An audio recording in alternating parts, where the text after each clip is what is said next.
ਵਾਹਿਗੁਰੂ ਸਾਹਿਬ JIO. ਬੇਸ਼ੁਮਾਰ ਅਥਾਹ ਅਗਣਤ ਅਤੁਲੈ, ਜਿਉ ਬੁਲਾਵੋ ਤਿਉ ਨਾਨਕ ਦਾਸ ਬੋਲੇ।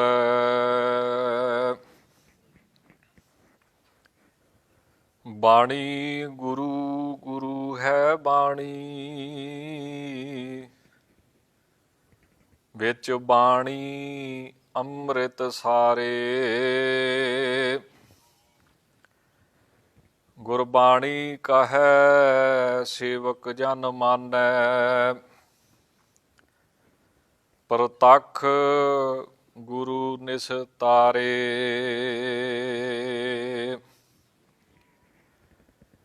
ਸਤਨਾਮ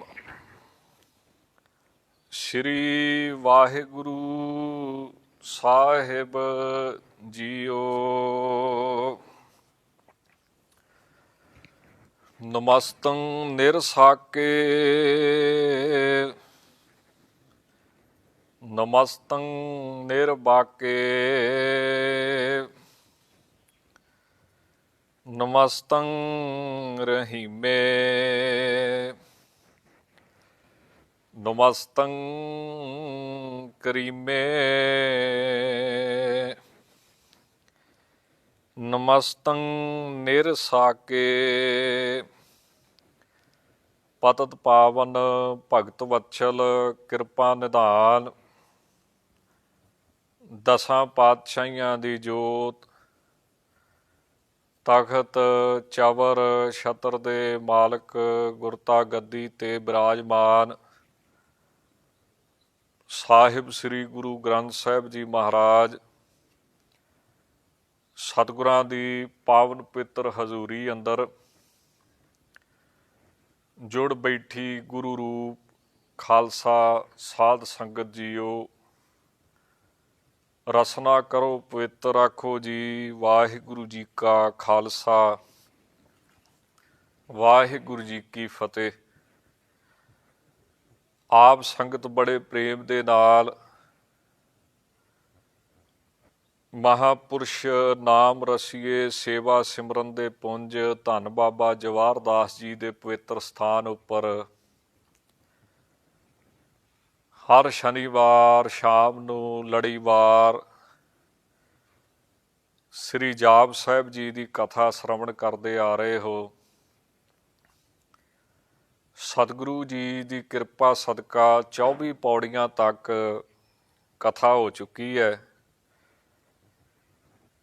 ਇਸ ਭੁਜੰਗ ਪ੍ਰਿਆਤ ਛੰਦ ਦੀਆਂ 28 ਪੌੜੀਆਂ ਨੇ। 25ਵੀਂ ਪੌੜੀ ਤੋਂ ਕਥਾ ਆਰੰਭ ਹੋਣ ਜਾ ਰਹੀ ਹੈ। ਆਪ ਸੰਗਤ ਬੜੇ ਪ੍ਰੇਮ ਦੇ ਨਾਲ ਇਕਾਗਰਤਾ ਦੇ ਨਾਲ ਸੁਣਨ ਦਾ ਯਤਨ ਕਰੋ। ਸਾਹਿਬੇ ਕਮਾਲ ਪੰਥ ਦੇ ਵਾਲੀ ਧੰਨ ਗੁਰੂ ਗੋਬਿੰਦ ਸਿੰਘ ਜੀ ਮਹਾਰਾਜ ਕਿਰਪਾ ਕਰਦੇ ਹੋਏ ਫਰਮਾਉਂਦੇ ਹਨ, ਨਮਸਤੰ ਨਿਰਸਾਕੇ, ਨਮਸਤੰ ਨਿਰਬਾਕੇ। ਨਮਸਕਾਰ ਹੈ ਉਸ ਵਾਹਿਗੁਰੂ ਨੂੰ, ਪਰਮੇਸ਼ਰ ਨੂੰ, ਜਿਹੜਾ ਨਿਰ ਰਹਿਤ ਹੈ ਸਾਕ ਸਕੇ ਸੰਬੰਧੀਆਂ ਤੋਂ। ਕਿਉਂਕਿ ਜਾਪ ਸਾਹਿਬ ਦੇ ਵਿੱਚ ਜਿਸ ਵਾਹਿਗੁਰੂ ਜੀ ਦਾ ਨਿਰੂਪਣ ਕੀਤਾ ਗਿਆ ਹੈ, ਜਿਸ ਪਰਮਾਤਮਾ ਦੀ ਉਸਤਤ ਕੀਤੀ ਗਈ ਹੈ, ਉਹ ਪਰਮਾਤਮਾ ਸਰੀਰ ਧਾਰੀ ਨਹੀਂ ਹੈ। ਉਹ ਇੱਕ ਜੋਤ ਹੈ, ਪ੍ਰਕਾਸ਼ ਹੈ, ਜਿਸ ਨੂੰ ਆਪਾਂ ਸ਼ਬਦ ਵੀ ਕਹਿੰਦੇ ਹਾਂ। ਤਾਂ ਜਿਸ ਤਰ੍ਹਾਂ ਦੁਨਿਆਵੀ ਤੌਰ 'ਤੇ ਦੇਖਦੇ ਹਾਂ ਕਿ ਸਕੇ ਸੰਬੰਧੀ ਹੁੰਦੇ ਨੇ, ਇਸ ਤਰ੍ਹਾਂ ਵਾਹਿਗੁਰੂ ਪਰਮੇਸ਼ਰ ਜੀ ਨੂੰ ਸਕੇ ਸੰਬੰਧੀ ਪਰਿਵਾਰਵਾਦ ਆਦਿਕ ਦੇ ਵਿੱਚ ਵਾਹਿਗੁਰੂ ਪਰਮੇਸ਼ਰ ਨਹੀਂ ਆਉਂਦਾ। ਇਸ ਕਰਕੇ ਸੱਚੇ ਪਾਤਸ਼ਾਹ ਕਹਿੰਦੇ ਨੇ ਕਿ ਨਮਸਕਾਰ ਹੈ ਉਸ ਪਰਮਾਤਮਾ ਨੂੰ ਜਿਹੜਾ ਨਿਰਸਾਕੇ ਨਿਰਰਹਿਤ ਹੈ ਸਾਕ ਸਕੇ ਸੰਬੰਧੀਆਂ ਤੋਂ। ਆਪ ਆਪਣੀ ਬਾਣੀ ਵਿੱਚ ਵੀ ਫਰਮਾਉਂਦੇ ਨੇ, ਨਾ ਧਰਮੰ ਨਾ ਭਰਮੰ ਨਾ ਸਰਮੰ ਨਾ ਸਾਕੇ, ਨਾ ਵਰਮੰ ਨਾ ਚਰਮੰ ਨਾ ਕਰਮੰ ਨਾ ਬਾਕੇ। ਜਾਂ ਸਾਕ ਦਾ ਜੇ ਅਰਥ ਕਰੀਏ ਮੋਹ, ਵਾਹਿਗੁਰੂ ਪਰਮੇਸ਼ਰ ਜੀ ਮੋਹ ਆਦਿਕ ਤੋਂ ਰਹਿਤ ਹਨ। ਪਰਮਾਤਮਾ ਜਿਹਨੂੰ ਵੀ ਮਿਲਦਾ ਹੈ ਪ੍ਰੇਮ ਕਰਕੇ ਮਿਲਦਾ ਹੈ, ਭਾਵਨਾ ਕਰਕੇ ਮਿਲਦਾ ਹੈ। ਗੁਰਬਾਣੀ ਨੇ ਇਸ ਗੱਲ ਉੱਤੇ ਬੜਾ ਜ਼ੋਰ ਦਿੱਤਾ ਹੈ ਕਿ ਰੱਬ ਕਿਸੇ ਦਾ ਖਰੀਦਿਆ ਹੋਇਆ ਨਹੀਂ।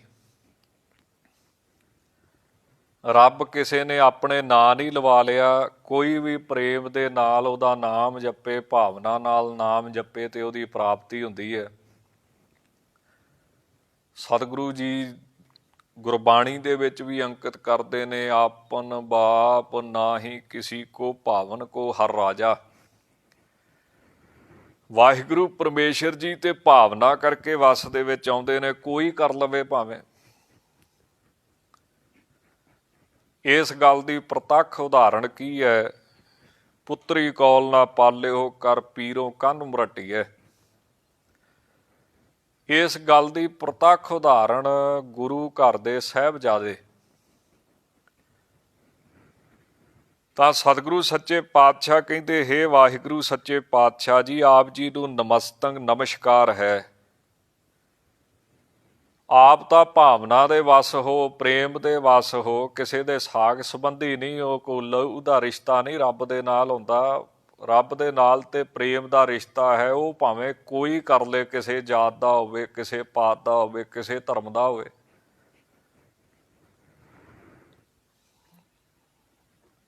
ਗੁਰੂ ਘਰ ਦੇ ਨਾਲ ਨਾਤਾ ਕਾਹਦਾ ਹੁੰਦਾ ਹੈ? ਸਾਧ ਸੰਗਤ ਦਾ, ਨਿਤਨੇਮ ਦਾ ਜਾਂ ਅੰਮ੍ਰਿਤ ਛਕਣ ਦਾ।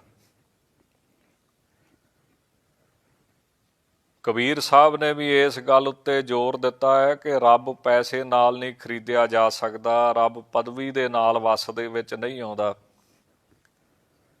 ਕੰਚਨ ਸਿਉ ਨਹੀਂ ਪਾਈਐ ਤੋਲ, ਮਨ ਦੇ ਰਾਮ ਲਿਆ ਹੈ ਬੋਲ। ਅਸੀਂ ਕਈ ਵਾਰੀ ਵਾਹਿਗੁਰੂ ਜੀ ਅੱਗੇ ਜਾਂ ਸਤਿਗੁਰੂ ਜੀ ਅੱਗੇ ਅਰਦਾਸ ਬੇਨਤੀ ਕਰਦੇ ਹਾਂ ਕਿ ਸੱਚੇ ਪਾਤਸ਼ਾਹ ਸਾਡੇ ਤੇ ਕਿਰਪਾ ਕਰੋ, ਸਾਡੇ ਤੇ ਮਿਹਰ ਕਰੋ। ਪਰ ਵਾਹਿਗੁਰੂ ਪਰਮੇਸ਼ਰ ਕਿਹਦੇ ਉੱਤੇ ਕਿਰਪਾ ਕਰਦਾ ਹੈ, ਮਿਹਰ ਕਰਦਾ ਹੈ? ਪਰਮਾਤਮਾ ਕਿਹਨੂੰ ਆਪਣਾ ਨਾਤਾ ਸਮਝਦਾ ਹੈ? ਤਿੰਨ ਚੀਜ਼ਾਂ ਰੱਬ ਦੇ ਨਾਤੇ ਵਿੱਚ ਆਉਂਦੀਆਂ ਨੇ। ਇੱਕ ਗੁਰੂ ਧਾਰਨ ਕਰਨਾ, ਇੱਕ ਕਮਾਈ ਕਰਨੀ ਤੇ ਤੀਸਰਾ ਸਤ ਸੰਗਤ ਕਰਨੀ। ਜਿਹਦੇ ਕੋਲੇ ਤਿੰਨ ਚੀਜ਼ਾਂ ਨੇ ਉਹ ਰੱਬ ਦਾ ਰਿਸ਼ਤੇਦਾਰ ਹੈ, ਸੰਬੰਧੀ ਹੈ। ਜਿਹਦੇ ਕੋਲ ਇਹਨਾਂ ਚੀਜ਼ਾਂ ਵਿੱਚ ਘਾਟ ਹੈ ਉਹਦਾ ਪਰਮਾਤਮਾ ਦੇ ਨਾਲ ਕੋਈ ਨਾਤਾ ਨਹੀਂ। ਸੰਤਾਂ ਮਹਾਂਪੁਰਖਾਂ ਦੀਆਂ ਸਾਖੀਆਂ, ਉਦਾਹਰਨਾਂ ਇਹਨਾਂ ਗੱਲਾਂ ਨੂੰ ਸਮਝਣ ਦੇ ਵਿੱਚ ਸੌਖ ਕਰਦੀਆਂ ਨੇ, ਸਹਾਇਤਾ ਕਰਦੀਆਂ ਨੇ। ਸਤਿਕਾਰਯੋਗ ਮਹਾਂਪੁਰਸ਼ ਬਾਬਾ ਆਨੰਦ ਸਿੰਘ ਜੀ ਨਾਨਕਸਰ ਵਾਲਿਆਂ ਦੇ ਜੀਵਨ ਦੇ ਵਿੱਚ ਬਚਨ ਆਉਂਦਾ ਹੈ ਕਿ ਇੱਕ ਗੁਰਸਿੱਖ ਜਿਹੜੇ ਬਾਅਦ ਦੇ ਵਿੱਚ ਅੰਮ੍ਰਿਤਧਾਰੀ ਹੋਏ, ਭਾਈ ਗੁਰਦਿੱਤ ਸਿੰਘ, ਕੋਟ ਲੱਖਾ ਸਿੰਘ ਦਾ ਰਹਿਣ ਵਾਲਾ, ਆਣ ਕੇ ਬਾਬਾ ਜੀ ਨੂੰ ਬੇਨਤੀ ਕਰਦਾ ਹੈ ਕਿ ਬਾਬਾ ਜੀ ਮੇਰੇ ਤੇ ਕਿਰਪਾ ਕਰੋ, ਤਰਸ ਕਰੋ, ਮਿਹਰ ਕਰੋ। ਬਾਬਾ ਜੀ ਕਹਿੰਦੇ, ਕੌਣ ਹੈ, ਕਿੱਥੋਂ ਦਾ ਰਹਿਣ ਵਾਲਾ ਹੈ? ਕਹਿੰਦਾ ਜੀ ਗੁਰਦਿੱਤ ਸਿੰਘ ਨਾਮ ਹੈ, ਕੋਟ ਲੱਖਾ ਸਿੰਘ ਦਾ ਰਹਿਣ ਵਾਲਾ ਹਾਂ। ਤਾਂ ਬਾਬਾ ਜੀ ਕਹਿਣ ਲੱਗੇ, ਭਾਈ ਸਿੱਖਾ ਸੰਗਤ ਕਰਦਾ ਹੁੰਦਾ ਹੈ? ਕਹਿੰਦਾ ਜੀ ਨਹੀਂ। ਦੂਸਰਾ ਬਚਨ ਕੀਤਾ, ਨਿਤਨੇਮ ਕਰਦਾ ਹੁੰਦਾ ਹੈ? ਕਹਿੰਦਾ ਜੀ ਨਹੀਂ, ਕਿਤੇ ਦੋਈ ਹਫ਼ਤੀ, ਤਿੰਨੀ ਹਫ਼ਤੀ, ਭੁੱਲ ਭੁਲੇਖੇ ਕਿਤੇ ਕਿਤੇ ਜਪਜੀ ਸਾਹਿਬ ਪੜ੍ਹ ਲਈਦਾ ਹੈ, ਪਰ ਕੋਈ ਮਰਿਆਦਾ ਪੱਕੀ ਨਹੀਂ। ਬਾਬਾ ਜੀ ਕਹਿੰਦੇ, ਭਾਈ ਅੰਮ੍ਰਿਤ ਛਕਿਆ ਹੈ? ਕਹਿੰਦਾ ਜੀ ਨਹੀਂ। ਤਾਂ ਸੰਤ ਕਹਿਣ ਲੱਗੇ, ਫਿਰ ਤੇਰਾ ਸਾਡੇ ਨਾਲ ਨਾਤਾ ਕੀ ਆ? ਸੰਗਤ ਤੁਸੀਂ ਨਹੀਂ ਕਰਨੀ, ਨਿਤਨੇਮ ਤੁਸੀਂ ਨਹੀਂ ਕਰਨਾ, ਅੰਮ੍ਰਿਤ ਤੁਸੀਂ ਨਹੀਂ ਛਕਣਾ, ਤੇ ਕਿਰਪਾ ਗੁਰੂ ਕਿੱਦਾਂ ਕਰੇ? ਮਿਹਰ ਕਿੱਦਾਂ ਗੁਰੂ ਕਰੇ? ਤਰਸ ਕਿੱਦਾਂ ਕਰੇ? ਇੱਥੇ ਤੇ ਭਾਈ ਗੁਰਦਿੱਤ ਸਿਆਂ ਜਿਹੜੇ ਨਿਤਨੇਮ ਕਰਦੇ ਨੇ, ਸੇਵਾ ਸੰਗਤ ਕਰਦੇ ਨੇ ਜਾਂ ਗੁਰੂ ਵਾਲੇ ਨੇ, ਉਹਨਾਂ ਦਾ ਨਾਤਾ ਹੁੰਦਾ ਹੈ ਪਰਮਾਤਮਾ ਨਾਲ, ਵਾਹਿਗੁਰੂ ਨਾਲ। ਤਾਂ ਉਹਨਾਂ ਨੇ ਭੁੱਲ ਬਖਸ਼ਾਈ ਤੇ ਬੇਨਤੀ ਕੀਤੀ, ਜੀ ਮੇਰੇ ਤੇ ਕਿਰਪਾ ਕਰੋ। ਤਾਂ ਬਾਬਾ ਜੀ ਕਹਿਣ ਲੱਗੇ ਵੀ 2.5 ਘੰਟੇ ਮੂਲ ਮੰਤਰ ਦਾ ਜਾਪ ਕਰਿਆ ਕਰ। ਕਹਿੰਦਾ ਜੀ 7 ਵਜੇ ਘਰੇ ਚਲੇ ਗਏ। ਅੰਮ੍ਰਿਤ ਵੇਲੇ ਉੱਠ ਕੇ 2.5 ਘੰਟੇ ਮੂਲ ਮੰਤਰ ਦਾ ਜਾਪ ਸ਼ੁਰੂ ਕਰ ਦਿੱਤਾ। ਤਾਂ ਜਾਪ ਕਰਦਿਆਂ ਕਰਦਿਆਂ ਮਨ ਦੇ ਵਿੱਚ ਖਿਆਲ ਆਇਆ, ਮਨਾ ਜਿਹੜੀ ਇੰਨੀ ਉਮਰ ਬਿਨਾਂ ਸਿਮਰਨ ਤੋਂ ਲੰਘ ਗਈ ਹੈ, ਉਹ ਤਾਂ ਹੁਣ ਹੱਥ ਦੇ ਵਿੱਚ ਆਉਣੀ ਨਹੀਂ। ਜਿਹੜਾ ਸਮਾਂ ਅਜਾਈਂ ਗਵਾ ਬੈਠੇ ਆ, ਤਾਂ ਚੰਗੇ ਕਰਮਾਂ ਕਰਕੇ, ਚੰਗੇ ਭਾਗਾਂ ਕਰਕੇ ਫੁਰਨਾ ਪੈਦਾ ਹੋਇਆ ਵੀ ਜਿਹੜੀ ਉਮਰ ਇੰਨੀ ਵਿਅਰਥ ਹੀ ਗਵਾ ਦਿੱਤੀ, ਉਹਦਾ ਕੀ ਕਰੀਏ? ਉਹ ਤਾਂ ਹੁਣ ਮੁੜ ਕੇ ਆਉਣੀ ਨਹੀਂ। ਤਾਂ ਮਨ ਦੇ ਵਿੱਚ ਸਤਿਗੁਰੂ ਜੀ ਨੇ ਬਲ ਬਖਸ਼ਿਸ਼ ਕੀਤਾ, ਸਰੀਰ 'ਚ ਬਲ ਬਖਸ਼ਿਸ਼ ਕੀਤਾ ਤੇ ਅਰਦਾਸ ਕਰ ਦਿੱਤੀ ਵੀ 40 ਦਿਨਾਂ ਦੇ ਵਿੱਚ 1.25 ਲੱਖ ਪਾਠ ਮੂਲ ਮੰਤਰ ਦਾ ਕਰੂੰਗਾ। 32 ਮਾਲਾਂ ਉਹਨਾਂ ਨੇ ਰੋਜ਼ ਫੇਰਨੀਆਂ। ਤਾਂ ਇੱਕ ਦਿਨ ਫੇਰ ਬਾਬਾ ਜੀ ਨੂੰ ਮਿਲਣ ਆਏ ਤਾਂ ਮਹਾਂਪੁਰਖ ਕਹਿੰਦੇ ਕੀ ਕਰਦੇ ਹੁੰਦੇ ਆ? ਤਾਂ ਕਹਿੰਦੇ ਜੀ ਗੁਰੂ ਸਾਹਿਬ ਨੇ ਬੜੀ ਕਿਰਪਾ ਕੀਤੀ ਆ, 1.25 ਲੱਖ ਮੂਲ ਮੰਤਰ ਦੇ ਜਾਪ ਦੀ ਸੇਵਾ ਲਈ ਆ ਦਾਸ ਤੋਂ। ਤਾਂ ਬਾਬਾ ਜੀ ਕਹਿਣ ਲੱਗੇ ਫਿਰ ਮੂਲ ਮੰਤਰ ਕਰਦਾ ਕਿੰਨਾ ਹੁੰਦਾ ਹੈ? ਕਹਿੰਦਾ ਜੀ 1 ਓਂਕਾਰ ਤੋਂ ਲੈ ਕੇ ਗੁਰਪ੍ਰਸਾਦ ਤੱਕ। ਤਾਂ ਮਹਾਂਪੁਰਖ ਕਹਿਣ ਲੱਗੇ ਭਾਈ ਗੁਰਦਿੱਤ ਸਿਆਂ 1 ਓਂਕਾਰ ਤੋਂ ਗੁਰਪ੍ਰਸਾਦ ਤੱਕ ਜਿਹੜਾ ਮੰਤਰ ਹੈ, ਇਹ ਨੰਗੀ ਤਲਵਾਰ ਹੈ। ਆਦਿ ਸੱਚ ਜੁਗਾਦ ਸੱਚ ਹੈ ਭੀ ਸੱਚ, ਨਾਨਕ ਹੋਸੀ ਭੀ ਸੱਚ, ਇਹਦਾ ਬਿਆਨ ਹੈ। ਤੇ ਮੈਨੂੰ ਇੱਕ ਗੱਲ ਦੱਸ ਵੀ 1 ਓਂਕਾਰ ਤੋਂ ਲੈ ਕੇ ਗੁਰਪ੍ਰਸਾਦ ਤੱਕ ਜਾਪ ਕਰਦਿਆਂ ਤੇਰਾ ਮਨ ਨਹੀਂ ਦੁਖਿਆ ਵੀ ਤੂੰ ਗੁਰੂ ਨਾਨਕ ਦੇਵ ਸਾਹਿਬ ਨੂੰ ਤੇ ਵਿੱਚੋਂ ਹੀ ਕੱਢ ਦਿੱਤਾ ਬਾਹਰ? ਕਹਿੰਦਾ ਜੀ ਉਹ ਕਿਵੇਂ? ਕਹਿੰਦੇ ਗੁਰੂ ਨਾਨਕ ਦੇਵ ਸਾਹਿਬ ਦਾ ਨਾਂ ਤੇ ਵਿੱਚ ਆਇਆ ਨਹੀਂ ਆ, ਆਦਿ ਸੱਚ ਜੁਗਾਦ ਸੱਚ ਹੈ ਭੀ ਸੱਚ, ਨਾਨਕ ਹੋਸੀ ਭੀ ਸੱਚ। ਤੇ ਗੁਰੂ ਨਾਨਕ ਦੇਵ ਸਾਹਿਬ ਨੂੰ ਲਾਂਭੇ ਕਰਕੇ, ਬਾਈਪਾਸ ਕਰਕੇ ਸਿੱਧਾ ਹੀ ਨਿਰੰਕਾਰ ਨਾ ਮਿਲਣਾ ਹੈ ਤੂੰ। ਗੁਰਪ੍ਰਸਾਦ ਤੱਕ ਤੇ ਗੁਰੂ ਨਾਨਕ ਦੇਵ ਸਾਹਿਬ ਨੂੰ ਮੰਤਰ ਦਿੱਤਾ ਨਿਰੰਕਾਰ ਨੇ। ਅੱਗੇ ਸਤਿਗੁਰੂ ਜੀ ਨੇ ਨਿਰੰਕਾਰ ਦੀ ਉਸਤਤ ਦਿੱਤੀ ਕੀਤੀ, ਉਹ ਮੰਤਰ ਸਿੱਖਾਂ ਨੂੰ ਦਿੱਤਾ ਜਿਹੜਾ ਨਾਨਕ ਹੋਸੀ ਭੀ ਸੱਚ ਤੱਕ। ਤੇ ਗੁਰਬਾਣੀ ਤੇ ਕਹਿੰਦੀ ਹੈ ਬਿਨ ਸਤਿਗੁਰ ਕਿਨੇ ਨਾ ਪਾਇਓ, ਬਿਨ ਸਤਿਗੁਰ ਕਿਨੇ ਨਾ ਪਾਇਆ। ਸਤਿਗੁਰ ਵਿੱਚ ਆਪ ਰੱਖਿਓਨ ਕਰ ਪ੍ਰਗਟ ਆਖ ਸੁਣਾਇਆ। ਗੁਰੂ ਤੋਂ ਬਿਨਾਂ ਵਾਹਿਗੁਰੂ ਦੀ ਪਛਾਣ ਨਹੀਂ ਹੁੰਦੀ ਤੇ ਤੂੰ ਗੁਰੂ ਨਾਨਕ ਦੇਵ ਸਾਹਿਬ ਨੂੰ ਲਾਂਭੇ ਕਰਕੇ ਸਿੱਧਾ ਹੀ ਨਿਰੰਕਾਰ ਨੂੰ ਮਿਲਣਾ ਚਾਹੁੰਦਾ ਹੈ। ਇਹ ਤਾਂ ਹੋ ਨਹੀਂ ਪਾਉਣਾ ਕਦੀ ਵੀ, ਭਾਵੇਂ ਜਿੰਨਾ ਮਰਜ਼ੀ ਜਾਪ ਕਰੀ ਜਾ। ਤਾਂ ਭਾਈ ਗੁਰਦਿੱਤ ਸਿੰਘ ਜੀ ਨੇ ਭੁੱਲ ਬਖਸ਼ਾਈ। ਤਾਂ ਸੰਤ ਕਹਿੰਦੇ ਜਾਪ ਕਿੱਦਾਂ ਕਰਦਾ ਹੁੰਦਾ? ਕਹਿੰਦਾ ਜੀ ਪਹਿਲਾਂ ਉੱਚੀ ਬੋਲ ਕੇ ਕਰਦਾ, ਜੇ ਥੱਕ ਜੀਏ ਫਿਰ ਮੂੰਹ 'ਚ ਕਰਦਾ ਹਾਂ। ਤਾਂ ਮਹਾਂਪੁਰਖ ਕਹਿਣ ਲੱਗੇ ਕਲੇਰਾਂ ਵਾਲੇ ਕਿ ਭਾਈ ਸਿੱਖਾ, ਉੱਚੀ ਬੋਲਣ ਦਾ 1 ਗੁਣਾ ਫਲ ਪ੍ਰਾਪਤ ਹੁੰਦਾ ਹੈ, ਕੱਲੇ ਲਵ ਹਿੱਲਣ ਬੁੱਲ ਹਿੱਲਣ ਇਹਦਾ 10 ਗੁਣਾ ਫਲ ਪ੍ਰਾਪਤ ਹੁੰਦਾ ਹੈ। ਤੇ ਜੇ ਕੱਲੀ ਜ਼ੁਬਾਨ ਹੀ ਹਿੱਲੇ ਬੁੱਲ ਨਾ ਹਿੱਲਣ ਇਹਦਾ 100 ਗੁਣਾ ਫਲ ਪ੍ਰਾਪਤ ਹੁੰਦਾ ਹੈ। ਤੇ ਜੇ ਇਹੀ ਸੁਰਤ ਵਿੱਚ ਚੱਲੇ, ਜ਼ੁਬਾਨ ਵੀ ਨਾ ਹਿੱਲੇ, ਤਾਂ ਇਹਦਾ 1000 ਗੁਣਾ ਫਲ ਪ੍ਰਾਪਤ ਹੁੰਦਾ ਹੈ। ਤਾਂ ਤੂੰ ਇੱਦਾਂ ਕਰ, 1 ਜਾਪ ਫੇਰ ਦੁਬਾਰਾ ਕਰ ਤੇ ਸਤਿਗੁਰੂ ਜੀ ਅੱਗੇ ਅਰਦਾਸ ਕਰ, ਬੇਨਤੀ ਕਰਕੇ ਸੱਚੇ ਪਾਤਸ਼ਾਹ ਕਿਰਪਾ ਕਰਕੇ ਤੇਰੇ ਤੋਂ ਫਿਰ ਜਾਪ ਦੀ ਸੇਵਾ ਲੈਣ। ਤਾਂ ਭਾਈ ਗੁਰਦਿੱਤ ਸਿੰਘ ਜੀ ਨੇ ਫਿਰ 1.25 ਲੱਖ ਜਾਪ ਮੂਲ ਮੰਤਰ ਦਾ ਆਰੰਭ ਕੀਤਾ ਤੇ ਕਰਨਾ ਸ਼ੁਰੂ ਕੀਤਾ। ਤਾਂ 1.25 ਲੱਖ ਦਾ ਜਦੋਂ ਜਾਪ ਪੂਰਾ ਹੋਇਆ ਤਾਂ ਫਿਰ ਦਰਸ਼ਨ ਕਰਨ ਆਏ। ਤਾਂ ਬਾਬਾ ਜੀ ਕਹਿਣ ਲੱਗੇ, ਸੰਤ ਕਹਿਣ ਲੱਗੇ, ਨਾਨਕਸਰ ਵਾਲੇ ਮਹਾਂਪੁਰਖ ਕਹਿਣ ਲੱਗੇ, ਧੰਨ ਬਾਬਾ ਨੰਦ ਸਿੰਘ ਜੀ ਨੇ ਬਚਨ ਕੀਤਾ ਵੀ ਜਿਹੜਾ ਨਾਮ ਜਪਣਾ ਹੈ ਇਹ ਪ੍ਰਮਾਤਮਾ ਦਾ ਨਾਤਾ ਹੈ। ਜਿਹੜਾ ਵਾਹਿਗੁਰੂ ਦਾ ਨਾਮ ਜਪਦਾ, ਜਿਵੇਂ ਮਾਪੇ ਆਪਣੀ ਧੀ ਦਾ ਖਿਆਲ ਰੱਖਦੇ ਨੇ, ਇੱਦਾਂ ਵਾਹਿਗੁਰੂ ਪਰਮੇਸ਼ਰ ਉਸ ਸਿੱਖ ਦਾ ਖਿਆਲ ਰੱਖਦਾ, ਜਗਿਆਸੂ ਰੂਪ ਇਸਤਰੀ ਦਾ, ਬੱਚੀ ਦਾ, ਜਿਹੜੇ ਨਾਮ ਜਪਣ ਲੱਗ ਪੈਂਦੇ ਹਨ। ਤਾਂ ਇਸ ਕਰਕੇ ਸ੍ਰੀ ਗੁਰੂ ਗੋਬਿੰਦ ਸਿੰਘ ਜੀ ਮਹਾਰਾਜ ਕਹਿੰਦੇ, ਹੇ ਸੱਚੇ ਪਾਤਸ਼ਾਹ, ਤੇਰੇ ਨਾਲ ਲਹੂ ਦਾ ਰਿਸ਼ਤਾ ਨਹੀਂ ਚੱਲਦਾ, ਪੈਸਿਆਂ ਨਾਲ ਦਾ ਰਿਸ਼ਤਾ ਨਹੀਂ ਚੱਲਦਾ, ਪਦਵੀ ਦਾ ਰਿਸ਼ਤਾ ਨਹੀਂ ਚੱਲਦਾ। ਆਪ ਜੀ ਨਿਰਸਾਕ ਹੋ। ਆਪ ਜੀ ਨਾਲ ਤੇ ਸਿਰਫ ਸਾਧ ਸੰਗਤ ਦਾ ਨਾਤਾ ਹੈ, ਜਾਂ ਨਾਮ ਦਾ ਨਾਤਾ ਹੈ, ਜਾਂ ਗੁਰੂ ਧਾਰਨ ਦਾ ਨਾਤਾ ਹੈ। ਇਹਨਾਂ ਨਾਤਿਆਂ ਦੇ ਨਾਲ ਤੁਸੀਂ ਨਿਭਦੇ ਹੋ, ਹੋਰ ਕਿਸੇ ਦੇ ਨਾਲ ਨਹੀਂ। ਤਾਂ ਐਸੇ ਵਾਹਿਗੁਰੂ ਸੱਚੇ ਪਾਤਸ਼ਾਹ ਜੀ ਨੂੰ ਮਹਾਰਾਜ ਕਹਿੰਦੇ ਹਨ, ਨਮਸਤੰ, ਨਮਸਕਾਰ ਹੈ। ਜਾਂ ਸਾਕੇ ਦਾ ਸਾਧ ਸੰਗਤ ਜੀ ਅਰਥ ਹੁੰਦਾ ਹੈ ਸੰਮਤ, ਜਿਵੇਂ ਸ਼ਾਕਾ ਸੰਮਤ ਹੈ, ਬਿਕਰਮੀ ਸੰਮਤ ਹੈ, ਈਸਵੀ ਸੰਮਤ ਹੈ। ਸੰਮਤ ਸਮੇਂ ਦੀ ਹੱਦਬੰਦੀ ਸਾਲ ਮੰਨਿਆ ਹੈ। ਤਾਂ ਵਾਹਿਗੁਰੂ ਪਰਮੇਸ਼ਰ ਕਿਸੇ ਸਮੇਂ ਦੀ ਹੱਦਬੰਦੀ ਦੇ ਵਿੱਚ ਨਹੀਂ ਆਉਂਦਾ ਹੈ, ਕਿਸੇ ਸੰਮਤ 'ਚ ਨਹੀਂ ਆਉਂਦਾ ਹੈ, ਕਿਉਂਕਿ ਉਹ ਸਮੇਂ ਤੋਂ ਬਾਹਰ ਹੈ। ਉਹਦੇ ਸਰੀਰ ਉੱਤੇ, ਉਹਦੇ ਸਰੂਪ ਉੱਤੇ ਕਾਲ ਦਾ ਅਸਰ ਨਹੀਂ, ਟਾਈਮ ਦਾ ਅਸਰ ਨਹੀਂ। ਨਿਰਸਾਕੇ ਸੰਮਤ ਸਮੇਂ ਦੀ ਹੱਦਬੰਦੀ ਤੋਂ ਉਹ ਵਾਹਿਗੁਰੂ ਪਰਮੇਸ਼ਰ ਬਾਹਰ ਹੈ। ਐਸੇ ਵਾਹਿਗੁਰੂ ਪਰਮੇਸ਼ਰ ਜੀ ਨੂੰ ਸੱਚੇ ਪਾਤਸ਼ਾਹ ਕਹਿੰਦੇ, ਮੇਰੀ ਨਮਸਕਾਰ ਹੈ। ਸਤਿਗੁਰੂ ਜੀ ਬਾਣੀ ਦੇ ਵਿੱਚ ਵੀ ਲਿਖਦੇ ਨੇ, ਸੇਵਕ ਹੈ ਭਰਪੂਰ ਜੁਗ ਜੁਗ ਵਾਹਿਗੁਰੂ ਤੇਰਾ, ਵਾਹਿਗੁਰੂ ਤੇਰਾ ਸਭ ਸਦਕਾ। ਨਿਰੰਕਾਰ ਪ੍ਰਭ ਸਦਾ ਸਲਾਮਤ। ਹੇ ਪ੍ਰਭੂ ਜੀ, ਤੁਸੀਂ ਤਾਂ ਹਮੇਸ਼ਾ ਰਹਿਣ ਵਾਲੇ ਹੋ। ਆਪ ਜੀ ਉੱਤੇ ਕਿਸੇ ਵੀ ਸਮੇਂ ਦਾ ਅਸਰ ਨਹੀਂ ਪੈਂਦਾ।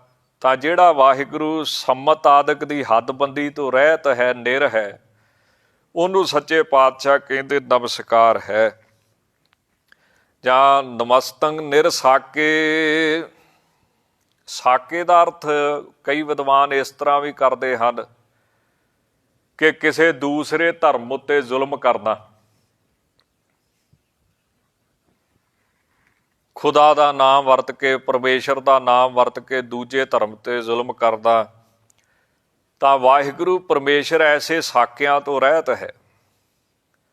ਉਹ ਕਿਸੇ ਵੀ ਮਜ਼ਹਬ ਦਾ ਪੱਖ ਨਹੀਂ ਲੈਂਦਾ, ਵੀ ਇੱਕ ਧਰਮ ਦਾ ਹੀ ਉਹ ਪੱਖ ਲੈਂਦਾ ਹੈ, ਦੂਸਰੇ ਧਰਮਾਂ ਨੂੰ ਕਹਿੰਦਾ ਖਤਮ ਕਰ ਦਿਓ, ਮਲੀਆ ਮੇਟ ਕਰ ਦਿਓ। ਧੰਨ ਗੁਰੂ ਤੇਗ ਬਹਾਦਰ ਸਾਹਿਬ ਜੀ ਦਾ ਅੱਜ ਸ਼ਹੀਦੀ ਦਿਹਾੜਾ ਵੀ ਹੈ। ਸਤਿਗੁਰੂ ਜੀ ਨੇ ਔਰੰਗਜ਼ੇਬ ਨੂੰ ਇਹੀ ਸਮਝਾਉਣ ਦਾ ਯਤਨ ਕੀਤਾ ਸੀ ਕਿ ਪਰਮਾਤਮਾ ਨਹੀਂ ਚਾਹੁੰਦਾ ਕਿ ਦੂਸਰੇ ਧਰਮਾਂ ਤੇ ਜ਼ੁਲਮ ਹੋਵੇ। ਪਰ ਔਰੰਗਜ਼ੇਬ ਇਸ ਗੱਲ ਤੇ ਹੱਠ ਬੰਨ੍ਹੀ ਬੈਠਾ ਸੀ ਕਿ ਕੁਰਾਨ ਜਾਂ ਸਾਡਾ ਧਰਮ ਕਹਿੰਦਾ ਹੈ ਕਿ ਸਾਰੇ ਖਤਮ ਕਰਕੇ ਮੁਸਲਮਾਨ ਬਣਾਉਣੇ।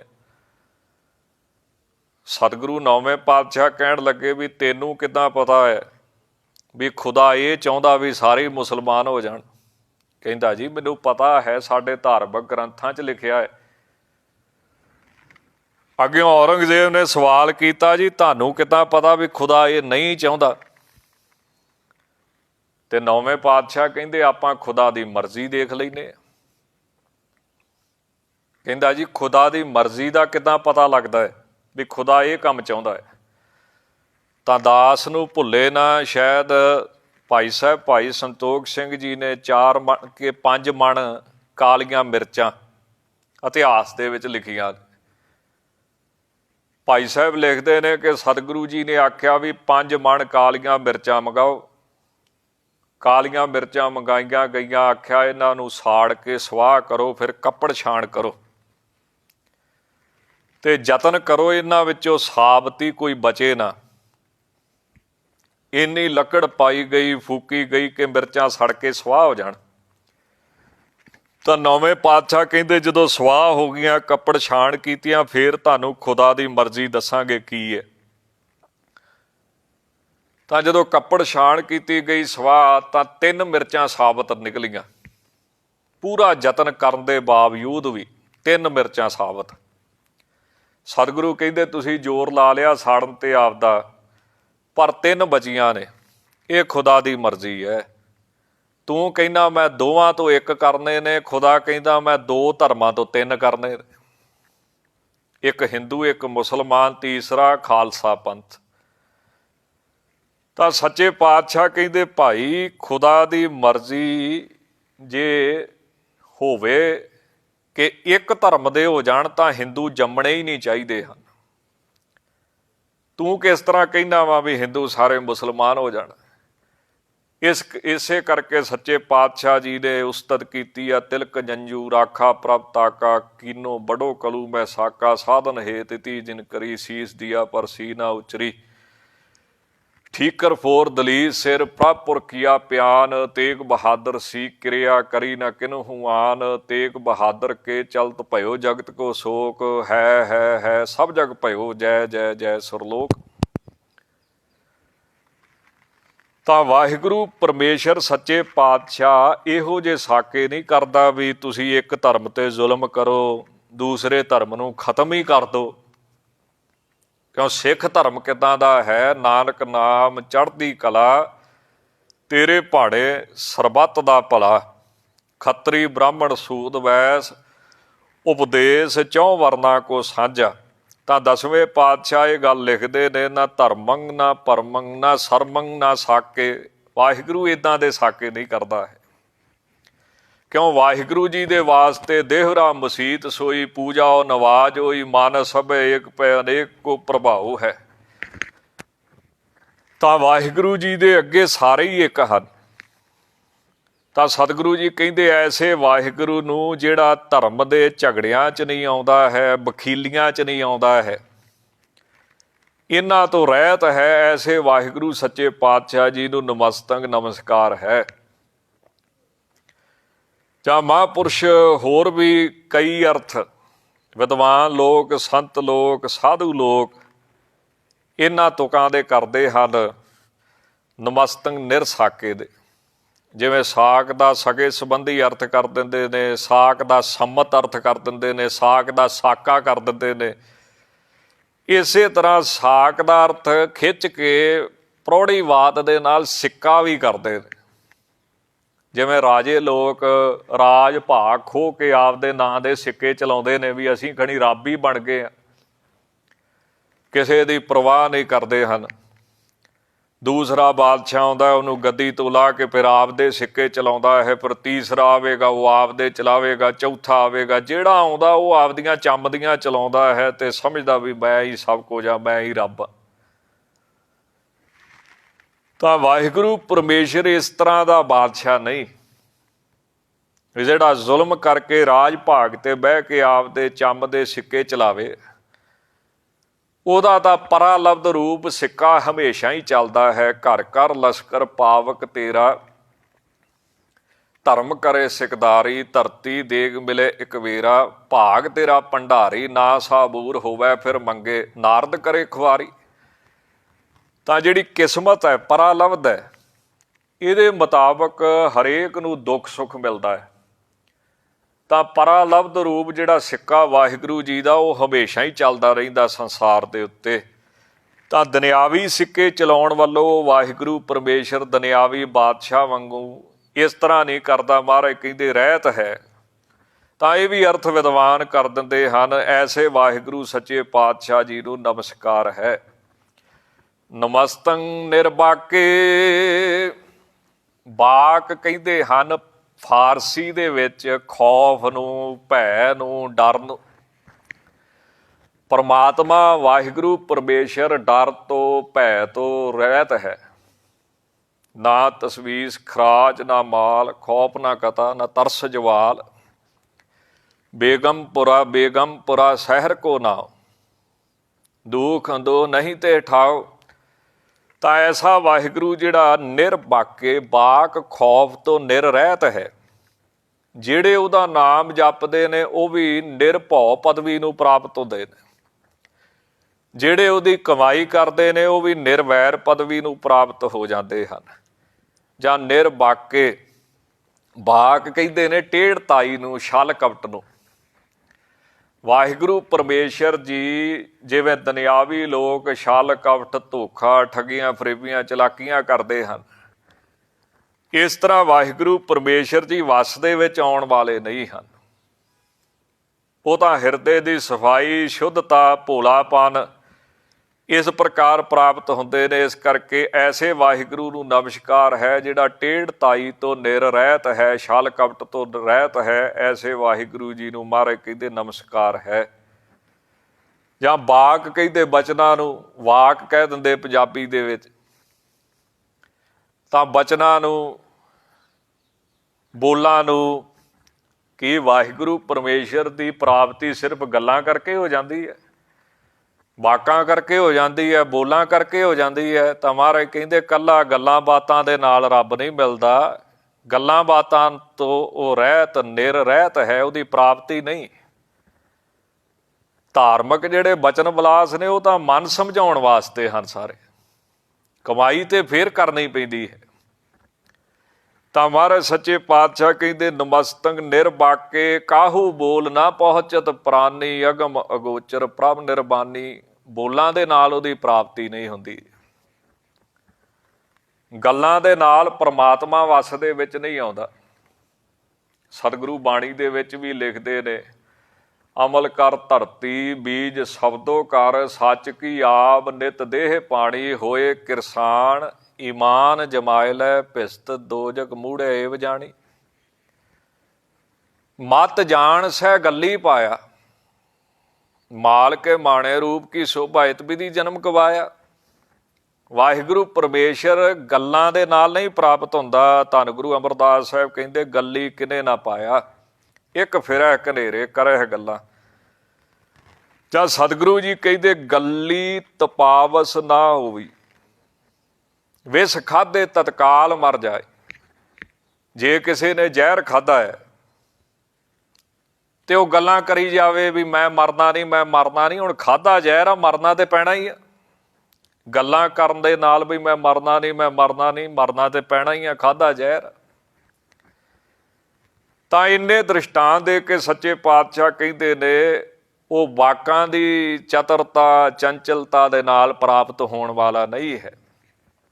ਭਾਈ ਸਾਹਿਬ, ਭਾਈ ਗੁਰਦਾਸ ਸਾਹਿਬ ਜੀ ਕਹਿੰਦੇ ਨੇ, ਪੂਛਤ ਪਥਕ ਤੇ ਮਾਰਗ ਨਾ ਧਾਰੇ ਪਗ, ਪ੍ਰੀਤਮ ਕੈ ਦੇਸ ਕੈਸੇ ਬਾਤਨ ਸਿਓ ਜਾਈਐ।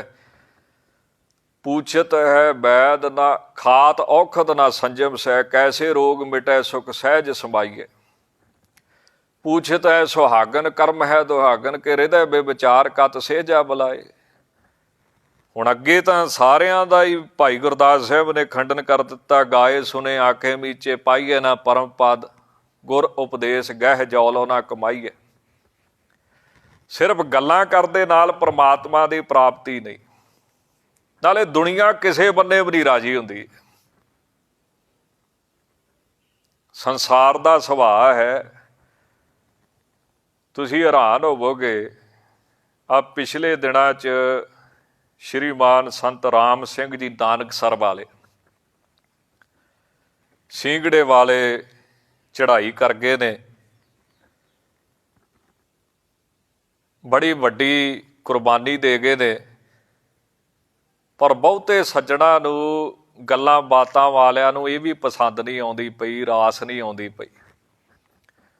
ਹੁਣ ਇੱਕ ਬੰਨੇ ਤੇ ਕਹਿੰਦੇ ਸੀ ਜੇ ਤੁਸੀਂ ਸੰਘਰਸ਼ ਕਰਦੇ ਹੋ ਤੇ ਸਰਕਾਰ ਕਹਿੰਦੀ ਇਹ ਖਾਲਿਸਤਾਨ ਦਾ ਸੰਘਰਸ਼ ਹੈ, ਸਰਕਾਰ ਨੂੰ ਬਹਾਨਾ ਮਿਲ ਜੂਗਾ ਜੀ, ਉਹ ਬੰਦ ਕਰ ਦੇਣਗੇ ਜੀ।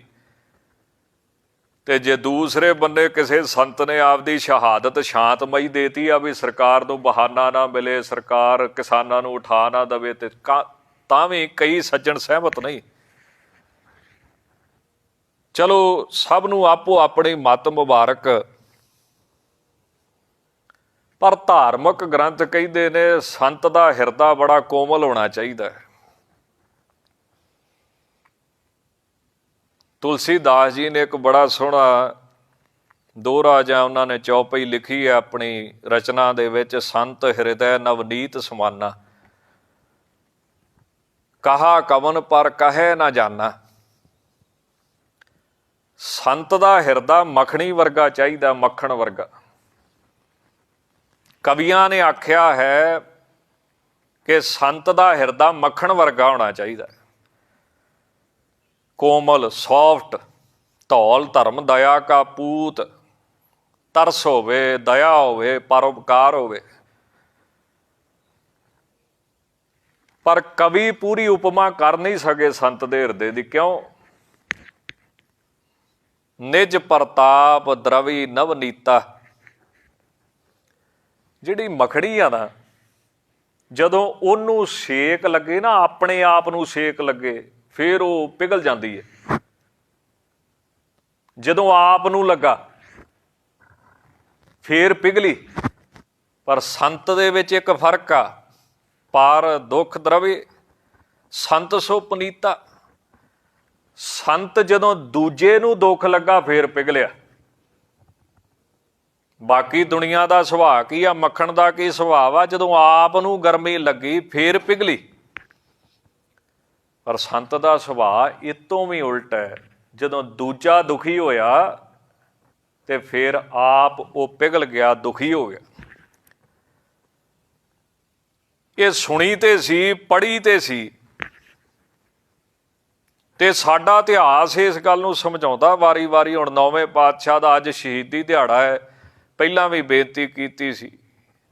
ਹੁਣ ਜਿਹੜੇ ਧਰਮ ਨਾਲ ਲੈਣ ਦੇਣੇ ਕੋਈ ਨਹੀਂ ਹੈ, ਆਸਾ ਇਸ਼ਟ ਉਪਾਸਨਾ, ਇਹ ਕੁਝ ਗੱਲਾਂ ਨਹੀਂ ਰਲਦੀਆਂ ਹਨ। ਸਿੱਖ ਧਰਮ ਨਿਰਗੁਣ ਉਪਾਸਨਾ ਜ਼ਿਆਦਾ ਕਰਦਾ ਹੈ। ਤਿਲਕ ਨਾਲ ਕੋਈ ਬਹੁ ਵਾਸਤਾ ਨਹੀਂ, ਜੰਝੂ ਅਸੀਂ ਨਹੀਂ ਪਾਉਂਦੇ, ਤਿਲਕ ਅਸੀਂ ਨਹੀਂ ਲਾਉਂਦੇ। ਉਸ ਧਰਮ ਦੇ ਵਾਸਤੇ ਮੂਰਤੀ ਸਿੱਖ ਨਹੀਂ ਪੂਜਦਾ, ਉਸ ਧਰਮ ਦੇ ਵਾਸਤੇ ਕੁਰਬਾਨੀ ਦੇਣੀ, ਇਹ ਸੰਤ ਦਾ ਹਿਰਦਾ ਵਾ, ਧਾਰਮਿਕ ਗ੍ਰੰਥਾਂ 'ਚ ਲਿਖਿਆ। ਤੇ ਦਾਸ ਪੜ੍ਹਦਾ ਵੀ ਪਿਆ ਸੀ, ਸੁਣਦਾ ਵੀ ਪਿਆ ਸੀ ਵੀ ਕਈ ਸੱਜਣ ਸਹਿਮਤ ਨਹੀਂ ਹੋ ਰਹੇ ਇਸ ਗੱਲ ਉੱਤੇ। ਤੇ ਕਮਾਲ ਦੀ ਗੱਲ ਹੈ, ਗੱਲਾਂ ਬਾਤਾਂ ਨਾਲ ਸੰਸਾਰ ਨਹੀਂ ਜਿੱਤਿਆ ਜਾ ਸਕਦਾ। ਇੱਕ ਬੰਨੇ ਕਹਿਣਾ ਜੇ ਕੋਈ ਸੰਘਰਸ਼ ਕਰਕੇ ਮਰਨਾ ਚਾਹੀਦਾ ਜੀ, ਜੂਝ ਕੇ ਮਰਨਾ ਚਾਹੀਦਾ, ਤੇ ਰੋਕਿਆ ਕਿੰਨੇ ਆ, ਮਰੋ ਜਾ ਕੇ। ਦੂਸਰੇ ਬੰਨੇ ਫਿਰ ਕਹਿ ਦੇਣਾ ਵੀ ਖਾਲਿਸਤਾਨ ਦੀ ਗੱਲ ਨਾ ਕਰੋ ਜੀ, ਜੂਝਣ ਦੀ ਗੱਲ ਨਾ ਕਰੋ। ਤੇ ਜੇ ਕੋਈ ਸੰਤ ਸ਼ਾਂਤਮਈ ਸ਼ਹੀਦੀ ਦੇ ਗਿਆ ਤੇ ਤਾਂ ਵੀ ਔਖੇ ਦੇ ਔਖੇ। ਨਿਚੋੜ ਕੀ ਹੈ ਵੀ ਗੱਲੀ ਬਾਤੀ ਇਹ ਸੰਸਾਰ ਦੇ ਦੋਵੇਂ ਪਾਸੇ ਦੰਦੇ ਲੱਗੇ ਹੁੰਦੇ ਨੇ, ਇਹ ਕੋਈ ਨਹੀਂ ਜਿੱਤ ਸਕਦਾ ਹੈ। ਗੱਲਾਂ ਦੇ ਨਾਲ ਕੁਝ ਨਹੀਂ ਹੁੰਦਾ। ਗੁਰਬਾਣੀ ਕਹਿੰਦੀ ਹੈ ਹੁੰਦਾ ਜੋ ਵੀ ਹੈ ਉਹ ਕੁਰਬਾਨੀ ਨਾਲ ਹੁੰਦਾ ਹੈ, ਕਮਾਈ ਦੇ ਨਾਲ ਹੁੰਦਾ ਹੈ। ਗੱਲੀ ਬਾਤੀ ਤੇ ਰੱਬ ਵੀ ਨਹੀਂ ਮਿਲਦਾ ਕਿਸੇ ਨੂੰ, ਹੋਰ ਤੇ ਕੀ ਪ੍ਰਾਪਤੀ ਕਰਨੀ ਕਿਸੇ ਨੇ। ਤਾਂ ਸਤਿਗੁਰੂ ਸੱਚੇ ਪਾਤਸ਼ਾਹ ਕੀ ਕਹਿੰਦੇ, ਕਾਹੂ ਬੋਲ ਨਾ ਪਹੁੰਚਤ ਪ੍ਰਾਨੀ। ਉਹ ਬਾਕਾਂ ਕਰਕੇ ਪ੍ਰਾਪਤ ਨਹੀਂ ਹੁੰਦਾ, ਉਹ ਗੱਲੀ ਬਾਤੀ ਪ੍ਰਾਪਤ ਨਹੀਂ ਹੁੰਦਾ, ਉਹ ਕਮਾਈ ਕਰਕੇ, ਬੰਦਗੀ ਕਰਕੇ, ਘਾਲਣਾ ਕਰਕੇ ਉਹਦੀ ਪ੍ਰਾਪਤੀ ਮੰਨੀ ਗਈ ਹੈ। ਨਿਰੇ ਬਾਕਾਂ ਕਰਕੇ, ਬੋਲਾਂ ਕਰਕੇ ਨਹੀਂ। ਇਸ ਕਰਕੇ ਮਹਾਰਾਜ ਕਹਿੰਦੇ ਨਿਰ ਰਹਿਤ ਹੈ, ਬੋਲ ਕਰਕੇ ਉਹਦੀ ਪ੍ਰਾਪਤੀ ਨਹੀਂ। ਐਸੇ ਵਾਹਿਗੁਰੂ ਪਰਮੇਸ਼ਰ ਜੀ ਨੂੰ ਨਮਸਤੰਗ ਨਮਸਕਾਰ ਹੈ। ਨਮਸਤੰਗ ਰਹੀਮੇ ਨਮਸਤੰਗ ਕਰੀਮੇ। ਰਹੀਮੇ ਰਹਿਮ ਕਰਨ ਵਾਲਾ ਹੈ, ਤਰਸ ਕਰਨ ਵਾਲਾ ਹੈ, ਤਰਸ ਦਾ ਭਰਿਆ ਹੋਇਆ ਹੈ, ਰਹਿਮ ਦਾ ਭਰਿਆ ਹੋਇਆ ਹੈ। ਲੇਖੈ ਕਤੇ ਨਾ ਛੂਟੀਐ, ਖਿਨ ਖਿਨ ਭੂਲਣ ਹਾਰ, ਬਖਸ਼ਣ ਹਾਰ ਬਖਸ਼ ਲੈ, ਨਾਨਕ ਪਾਰ ਅਵਤਾਰ। ਐਸੇ ਵਾਹਿਗੁਰੂ ਜੀ ਨੂੰ ਨਮਸਤੰਗ ਨਮਸਕਾਰ ਹੈ। ਕਰੀਮੇ ਕਿਰਪਾ ਕਰਨ ਵਾਲਾ ਹੈ, ਬਖਸ਼ਿਸ਼ ਕਰਨ ਵਾਲਾ ਹੈ, ਕਿਰਪਾ ਕਰਕੇ ਤਾਰ ਦਿੰਦਾ ਹੈ। ਐਸੇ ਵਾਹਿਗੁਰੂ ਜੀ ਨੂੰ ਨਮਸਤੰਗ ਨਮਸਕਾਰ ਹੈ। ਕੀ ਮੰਗਣਾ ਚਾਹੀਦਾ ਹੈ ਵਾਹਿਗੁਰੂ ਪਰਮੇਸ਼ਰ ਜੀ ਦੇ ਪਾਸੋਂ? ਤਾਂ ਸੰਤ ਸਾਧੂ ਮਹਾਤਮਾ ਕਹਿੰਦੇ ਕਿਰਪਾ ਮੰਗਣੀ ਚਾਹੀਦੀ ਹੈ। ਗੁਰਬਾਣੀ ਕੀ ਕਹਿੰਦੀ ਹੈ? ਗੁਰਬਾਣੀ ਕਹਿੰਦੀ ਵਾਹਿਗੁਰੂ ਜੀ ਤੋਂ ਕਿਰਪਾ ਮੰਗਣੀ ਚਾਹੀਦੀ ਹੈ। ਕਿਰਪਾ ਕਰੋ ਦੀਨ ਕੇ ਦਾਤੇ, ਮੇਰਾ ਗੁਣ ਅਵਗੁਣ ਨਾ ਵਿਚਾਰੋ ਕੋਈ। ਮਾਟੀ ਕਾ ਕਿਆ ਧੋਪੈ ਸੁਆਮੀ, ਮਾਨਸ ਕੀ ਗਾਤੇ। ਖਾਤ ਪੀਤ ਖੇਲਤ ਹਸਤ, ਭਰਵੇ ਜਨਮ ਅਨੇਕ। ਭਵਜਲ ਤੇ ਕਾਢੋ ਪ੍ਰਭੂ, ਨਾਨਕ ਤੇਰੀ ਟੇਕ। ਗੁਰਬਾਣੀ ਤੇ ਵਾਰ-ਵਾਰ ਸਮਝਾਉਂਦੀ ਆ, ਤੁਧ ਭਾਵੇ ਤਾਂ ਬਖਸ਼ ਲੈ ਖੋਟੇ ਸੰਗ ਕਰੇ, ਨਾਨਕ ਭਾਵੇ ਪਾਰ ਬ੍ਰਹਮ ਪਾਹਨ ਨੀਤਰ। ਤਾਂ ਕੀ ਮੰਗਣਾ ਚਾਹੀਦਾ ਸੀ? ਤੇ ਸਿਰਫ ਪੈਸਾ ਹੀ ਮੰਗੀ ਜਾਂਦੇ ਆ, ਵਡਿਆਈ ਮੰਗੀ ਜਾਂਦੇ ਆ, ਪਦਵੀ ਮੰਗੀ ਜਾਂਦੇ ਆ। ਅਸਲੀ ਚੀਜ਼ ਕੀ ਆ? ਕਿਰਪਾ। ਕਿਰਪਾ ਤੋਂ ਬਿਨਾਂ ਇਹਨਾਂ ਦੇ ਨਾਲ ਬੜਾ ਕੁਝ ਆਉਂਦਾ ਹੈ। ਹੁਣ ਜਿੰਨਾ ਪਾਸ ਪੈਸਾ ਹੈ ਸਿਰਫ ਕੱਲਾ ਪੈਸਾ, ਨਾ ਕੋਈ ਨਾਮ ਨਹੀਂ, ਕੋਈ ਸੇਵਾ ਨਹੀਂ, ਕੋਈ ਸਤ ਸੰਗਤ ਨਹੀਂ, ਕੋਈ ਪਰਉਪਕਾਰ ਦੇ। ਉਹ ਪੈਸਾ ਵੀ ਉਹਨਾਂ ਨੂੰ ਦੁੱਖਦਾਈ ਬਣ ਜਾਂਦਾ ਹੈ। ਜਿਵੇਂ ਪੰਡਤ ਹਰਦਿਆਲ ਜੀ ਕਹਿੰਦੇ ਨੇ ਨਾ, ਬਾਕੀ ਦੇ ਭਰਾ ਨਾਰਾਜ਼ ਹੋ ਜਾਂਦੇ ਉਹਦੇ ਤੇ ਜਿਹਨੇ ਇਕੱਲੇ ਪੈਸੇ ਨੂੰ ਘਰ ਬੁਲਾ ਲਿਆ।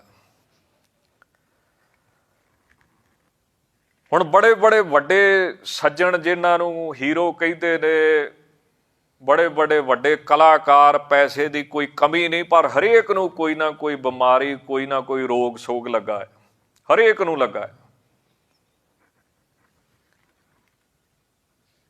ਤੇ ਤੁਸੀਂ ਹੈਰਾਨ ਹੋਵੋਗੇ ਵੀ ਕਿਉਂ ਲੱਗਾ ਹੈ। ਆਪੋ ਆਪਣਾ ਉਹਨਾਂ ਡਾਈਟੇਸ਼ਨ ਰੱਖਿਆ ਵਾ ਵੀ ਖੁਰਾਕ ਕਿੱਦਾਂ ਦੀ ਖਾਣੀ, ਉਹ ਵੀ ਉਹਨਾਂ ਨੂੰ ਡਾਕਟਰ ਲਿਖ ਕੇ ਦਿੰਦਾ ਵੀ ਇੱਦਾਂ ਦੀ ਖਾਣੀ। ਫਿਰ ਕਿਉਂ ਲੱਗਾ ਰੋਗ ਉਹਨਾਂ ਨੂੰ? ਫਿਰ ਉਹ ਫਿਲਟਰ ਕੀਤਾ ਬਿਸਲਰੀ ਦਾ ਪਾਣੀ ਪੀਣ, ਫਿਲਟਰ ਕਰਕੇ ਪਾਣੀ ਪੀਣ, ਫਿਰ ਵੀ ਰੋਗ ਕਿਉਂ ਲੱਗਾ ਉਹਨਾਂ ਨੂੰ? ਫਿਰ ਆਪੋ ਆਪਣਾ ਉਹਨਾਂ ਨੇ ਡਾਕਟਰ ਹਾਇਰ ਕੀਤਾ ਵਾ, ਆਪਣਾ ਵੱਖਰਾ ਡਾਕਟਰ ਜਿਹੜਾ, ਫਿਰ ਉਹ ਰੋਜ਼ ਟੈਸਟ ਕਰਾਉਂਦੇ ਆ ਹਰੇਕ ਚੀਜ਼ ਦੇ। ਤੇ ਮੇਰੇ ਹਿਸਾਬ ਨਾਲ ਉਹ ਦੁੱਧ ਦੱਧ ਵੀ ਇਹੋ ਜਿਹੀਆਂ ਗਾਵਾਂ ਦਾ ਹੀ ਪੀਂਦੇ ਹੋਣਗੇ ਜਿਹੜੀਆਂ ਏਸੀ 'ਚ ਰੱਖੀਆਂ ਹੋਣੀਆਂ ਉਹਨਾਂ ਨੇ। ਇੰਨਾ ਕੁਝ ਕਰਨ ਦੇ ਬਾਵਜੂਦ ਵੀ ਡਾਕਟਰ ਆਪਣਾ ਵਾ, ਹਰ ਰੋਜ਼ ਟੈਸਟ ਹੁੰਦੇ ਆ, ਫੇਰ ਵੀ ਬਿਮਾਰੀ ਕਿਉਂ ਲੱਗੀ ਆ ਉਹਨਾਂ ਨੂੰ? ਤਾਂ ਇਕੱਲਾ ਪੈਸਾ ਨਹੀਂ ਆਉਂਦਾ, ਪੈਸੇ ਦੇ ਨਾਲ ਬੜਾ ਕੁਝ ਆਉਂਦਾ ਹੈ। ਰੋਗ ਸੋਗ, ਦੁੱਖ ਸੁੱਖ ਆਉਂਦਾ ਹੀ ਆਉਂਦਾ ਹੈ। ਉਹਨਾਂ ਦੀ ਕੋਈ ਪੁਰਾਣੀ ਭਗਤੀ ਹੋਵੇਗੀ ਜਿਹਦਾ ਫਲ ਇਹ ਮਿਲਿਆ ਹੈ। ਇਸ ਜਨਮ 'ਚ ਭਗਤੀ ਨਹੀਂ ਹੈ, ਇਸ ਕਰਕੇ ਰੋਗ ਸੋਗ ਵੀ ਨਾਲ ਚੱਲਦਾ ਪਿਆ। ਭਗਤੀ ਕਰਨ ਦਾ ਸਮਾਂ ਨਹੀਂ, ਸੇਵਾ ਕਰਨ ਦਾ ਸਮਾਂ ਨਹੀਂ, ਸਤ ਸੰਗਤ ਦਾ ਸਮਾਂ ਨਹੀਂ। ਤਾਂ ਵਾਹਿਗੁਰੂ ਜੀ ਦੇ ਪਾਸੋਂ ਕੀ ਮੰਗਣਾ ਚਾਹੀਦਾ ਹੈ? ਤਾਂ ਮਹਾਰਾਜ ਕਹਿੰਦੇ ਕਿਰਪਾ ਮੰਗਣੀ ਚਾਹੀਦੀ ਹੈ। ਕਿਰਪਾ ਕਰਕੇ ਫਿਰ ਸਭ ਕੁਝ ਹੀ ਸਫਲਾ ਹੋ ਜਾਂਦਾ ਹੈ। ਜੇ ਕਿਰਪਾ ਨਾ ਮੰਗੀਏ ਤੇ ਕੱਲੀ ਕੱਲੀ ਚੀਜ਼ ਮੰਗੀਏ, ਉਹਨਾਂ ਦੇ ਨਾਲ ਬਹੁਤ ਕੁਝ ਆਉਂਦਾ ਹੈ। ਤੁਸੀਂ ਦੇਖੋਗੇ ਜਿਨ੍ਹਾਂ ਕੋਲ ਮਾਇਆ ਜ਼ਿਆਦੀ, ਉਹਨਾਂ ਨੂੰ ਵੀ ਕੋਈ ਨਾ ਕੋਈ ਰੋਗ, ਜਿਨ੍ਹਾਂ ਦੀ ਚੜ੍ਹਾਈ ਜ਼ਿਆਦੀ, ਉਹ ਵੀ ਕਿਸੇ ਕਰਕੇ ਦੁਖੀ। ਤਾਂ ਹਰੇਕ ਨੂੰ ਕੋਈ ਨਾ ਕੋਈ ਦੁੱਖ ਸੁੱਖ ਜਿਹੜਾ ਹੈ ਉਹ ਲੱਗਦਾ ਹੈ। ਤਾਂ ਸਤਿਗੁਰੂ ਜੀ ਪਾਸੋਂ ਕੀ ਮੰਗਣਾ ਚਾਹੀਦਾ ਹੈ? ਤਾਂ ਮਹਾਰਾਜ ਕਹਿੰਦੇ ਕਿਰਪਾ ਮੰਗਣੀ ਚਾਹੀਦੀ ਹੈ। ਕਿਉਂ? ਵਾਹਿਗੁਰੂ ਕਿਰਪਾ ਦਾ ਘਰ ਹੈ। ਵਾਹਿਗੁਰੂ ਤਰਸ ਕਰਨ ਵਾਲਾ ਹੈ, ਰਹਿਮ ਕਰਨ ਵਾਲਾ ਹੈ। ਵਾਹਿਗੁਰੂ ਕਰੀਮੇ ਕਿਰਪਾ ਕਰਨ ਵਾਲਾ ਹੈ। ਐਸੇ ਵਾਹਿਗੁਰੂ ਸੱਚੇ ਪਾਤਸ਼ਾਹ ਜੀ ਨੂੰ ਮਹਾਰਾਜ ਕਹਿੰਦੇ ਨਮਸਤੰ ਨਮਸਕਾਰ ਹੈ। ਨਮਸਤੰ ਅਨੰਤੇ ਨਮਸਤੰ ਮਹੰਤੇ। ਅਨੰਤ, ਅੰਤ ਤੋਂ ਰਹਿਤ ਜਿਹੜਾ ਵਾਹਿਗੁਰੂ ਪਰਮੇਸ਼ਰ ਹੈ, ਉਹਨੂੰ ਨਮਸਕਾਰ ਹੈ। ਜਪਜੀ ਸਾਹਿਬ ਤੇ ਮਹਾਰਾਜ ਕਹਿੰਦੇ ਕਿਸੇ ਗੱਲ ਦਾ ਅੰਤ ਹੀ ਨਹੀਂ ਹੈ। ਨਾ ਸਿਫਤ ਦਾ ਅੰਤ ਹੈ, ਨਾ ਉਹਦੀਆਂ ਬਖਸ਼ਿਸ਼ਾਂ ਦਾ ਅੰਤ ਹੈ। ਅੰਤ ਨਾ ਸਿਫਤੀ ਕਹਿਣ ਦਾ ਅੰਤ, ਅੰਤ ਨਾ ਕਰਨੇ ਦੇਣ ਦਾ ਅੰਤ, ਅੰਤ ਨਾ ਵੇਖਣ ਸੁਣਨ ਦਾ ਅੰਤ, ਅੰਤ ਨਾ ਜਾਪੇ ਕਿਆ ਮਨ ਮਨ, ਅੰਤ ਨਾ ਜਾਪੇ ਕੀਤਾ ਆਕਾਰ। ਵਾਹਿਗੁਰੂ ਜੀ ਦੀ ਕਿਸੇ ਵੀ ਵਸਤੂ ਦਾ ਅੰਤ ਨਹੀਂ ਹੈ। ਜਾਂ ਅਨੰਤੇ ਅਨੇਕ ਰੂਪ, ਏਕਸ ਤੇ ਲੱਖ, ਲੱਖ ਤੇ ਏਕਾ। ਇੱਕ ਤੋਂ ਉਹਨੇ ਇਹ ਸੈਂਕੜੇ ਲੱਖਾਂ ਕਰੋੜਾਂ ਸਰੂਪ ਬਣਾਏ ਨੇ, ਕਰੋੜਾਂ ਤੋਂ ਫਿਰ ਇੱਕ ਹੋ ਜਾਂਦਾ ਹੈ। ਤਾਂ ਐਸੇ ਵਾਹਿਗੁਰੂ ਨੂੰ ਜਿਹੜਾ ਅਨੰਤ ਸਰੂਪ ਹੈ, ਉਹਨੂੰ ਨਮਸਤੰ ਨਮਸਕਾਰ ਹੈ। ਨਮਸਤੰ ਮਹੰਤੇ। ਮਹੰਤ ਕਹਿੰਦੇ ਵੱਡੇ ਨੂੰ, ਜਿਹੜਾ ਵਾਹਿਗੁਰੂ ਪਰਮੇਸ਼ਰ ਜੀ ਸਭ ਤੋਂ ਵੱਡਾ ਹੈ। ਵੱਡਾ ਸਾਹਿਬ ਜਿਹਨੂੰ ਗੁਰਬਾਣੀ ਨੇ ਆਖਿਆ ਹੈ, ਜਾਂ ਸਤਿਗੁਰ ਵੱਡਾ ਕਰ ਸਾਲਾ ਹੀ ਹੈ, ਜਿਸ ਵਿੱਚ ਵੱਡੀਆਂ ਵਡਿਆਈਆਂ। ਐਸੇ ਵਾਹਿਗੁਰੂ ਜੀ ਨੂੰ ਨਮਸਤੰ ਨਮਸਕਾਰ ਹੈ। ਮਹੰਤੇ ਦਾ ਇੱਕ ਅਰਥ ਬੜਾ ਸੋਹਣਾ ਮਹਾਤਮਾ ਸੰਤ ਲੋਕਾਂ ਨੇ ਕੀਤਾ ਹੈ। ਮਾ ਮੈਨੇ ਮਮਤਾ, ਹੰਗਤਾ, ਵਿਕਾਰ, ਕਾਮ ਕ੍ਰੋਧ ਆਦਿਕ, ਹੰਗਤਾ ਆਦਿਕ, ਮਮਤਾ ਆਦਿਕ, ਇਹਨਾਂ ਨੂੰ ਹੰਤੇ ਕੱਟਣ ਵਾਲਾ, ਸੰਸਾਰ ਦਾ ਮੋਹ ਛਡਾਉਣ ਵਾਲਾ, ਹਉਮੈ ਨੂੰ ਮੇਟਣ ਵਾਲਾ। ਉਹ ਕੌਣ ਹੈ? ਭਗਤ ਵਛਲ ਭੈ ਕਾਟਣ ਹਾਰੇ। ਉਹ ਕੌਣ ਹੈ? ਵਾਹਿਗੁਰੂ। ਐਸੇ ਵਾਹਿਗੁਰੂ ਜੀ ਨੂੰ ਸੱਚੇ ਪਾਤਸ਼ਾਹ ਕਹਿੰਦੇ ਨਮਸਕਾਰ ਹੈ। ਨਮਸਤਸਤ ਰਾਗੇ ਨਮਸਤੰ ਸੁਹਾਗੇ। ਤਿੰਨ ਸ਼ਬਦ ਨੇ ਜੀ, ਨਮਸ ਤਾ ਅਸਤੂ। ਨਮਸ ਨਮਸਕਾਰ ਹੈ, ਤਾਂ ਅਸਤ ਹੈ, ਕਿਉਂਕਿ ਰਾਗ ਸਰੂਪ ਹੈ। ਰਾਗ ਮੈਨੇ ਪ੍ਰੇਮ ਸਰੂਪ ਹੈ। ਫਰੀਦਾ ਕੰਤ ਰੰਗਾਵਲਾ, ਵੱਡਾ ਵੇ ਮੁਹਤਾਜ। ਪ੍ਰੇਮ ਸਰੂਪ ਹੈ, ਆਨੰਦ ਸਰੂਪ ਹੈ। ਰਾਗ ਆ ਜਿਹੜੇ ਰਾਗ ਰਾਗਣੀਆਂ ਨੇ, ਇਹ ਵੀ ਵਾਹਿਗੁਰੂ ਜੀ ਦਾ ਹੀ ਸਰੂਪ ਨੇ, ਜਿਨ੍ਹਾਂ ਵਿੱਚ ਵਾਹਿਗੁਰੂ ਜੀ ਦੀ ਉਸਤਤ ਕੀਤੀ ਜਾਂਦੀ ਹੈ।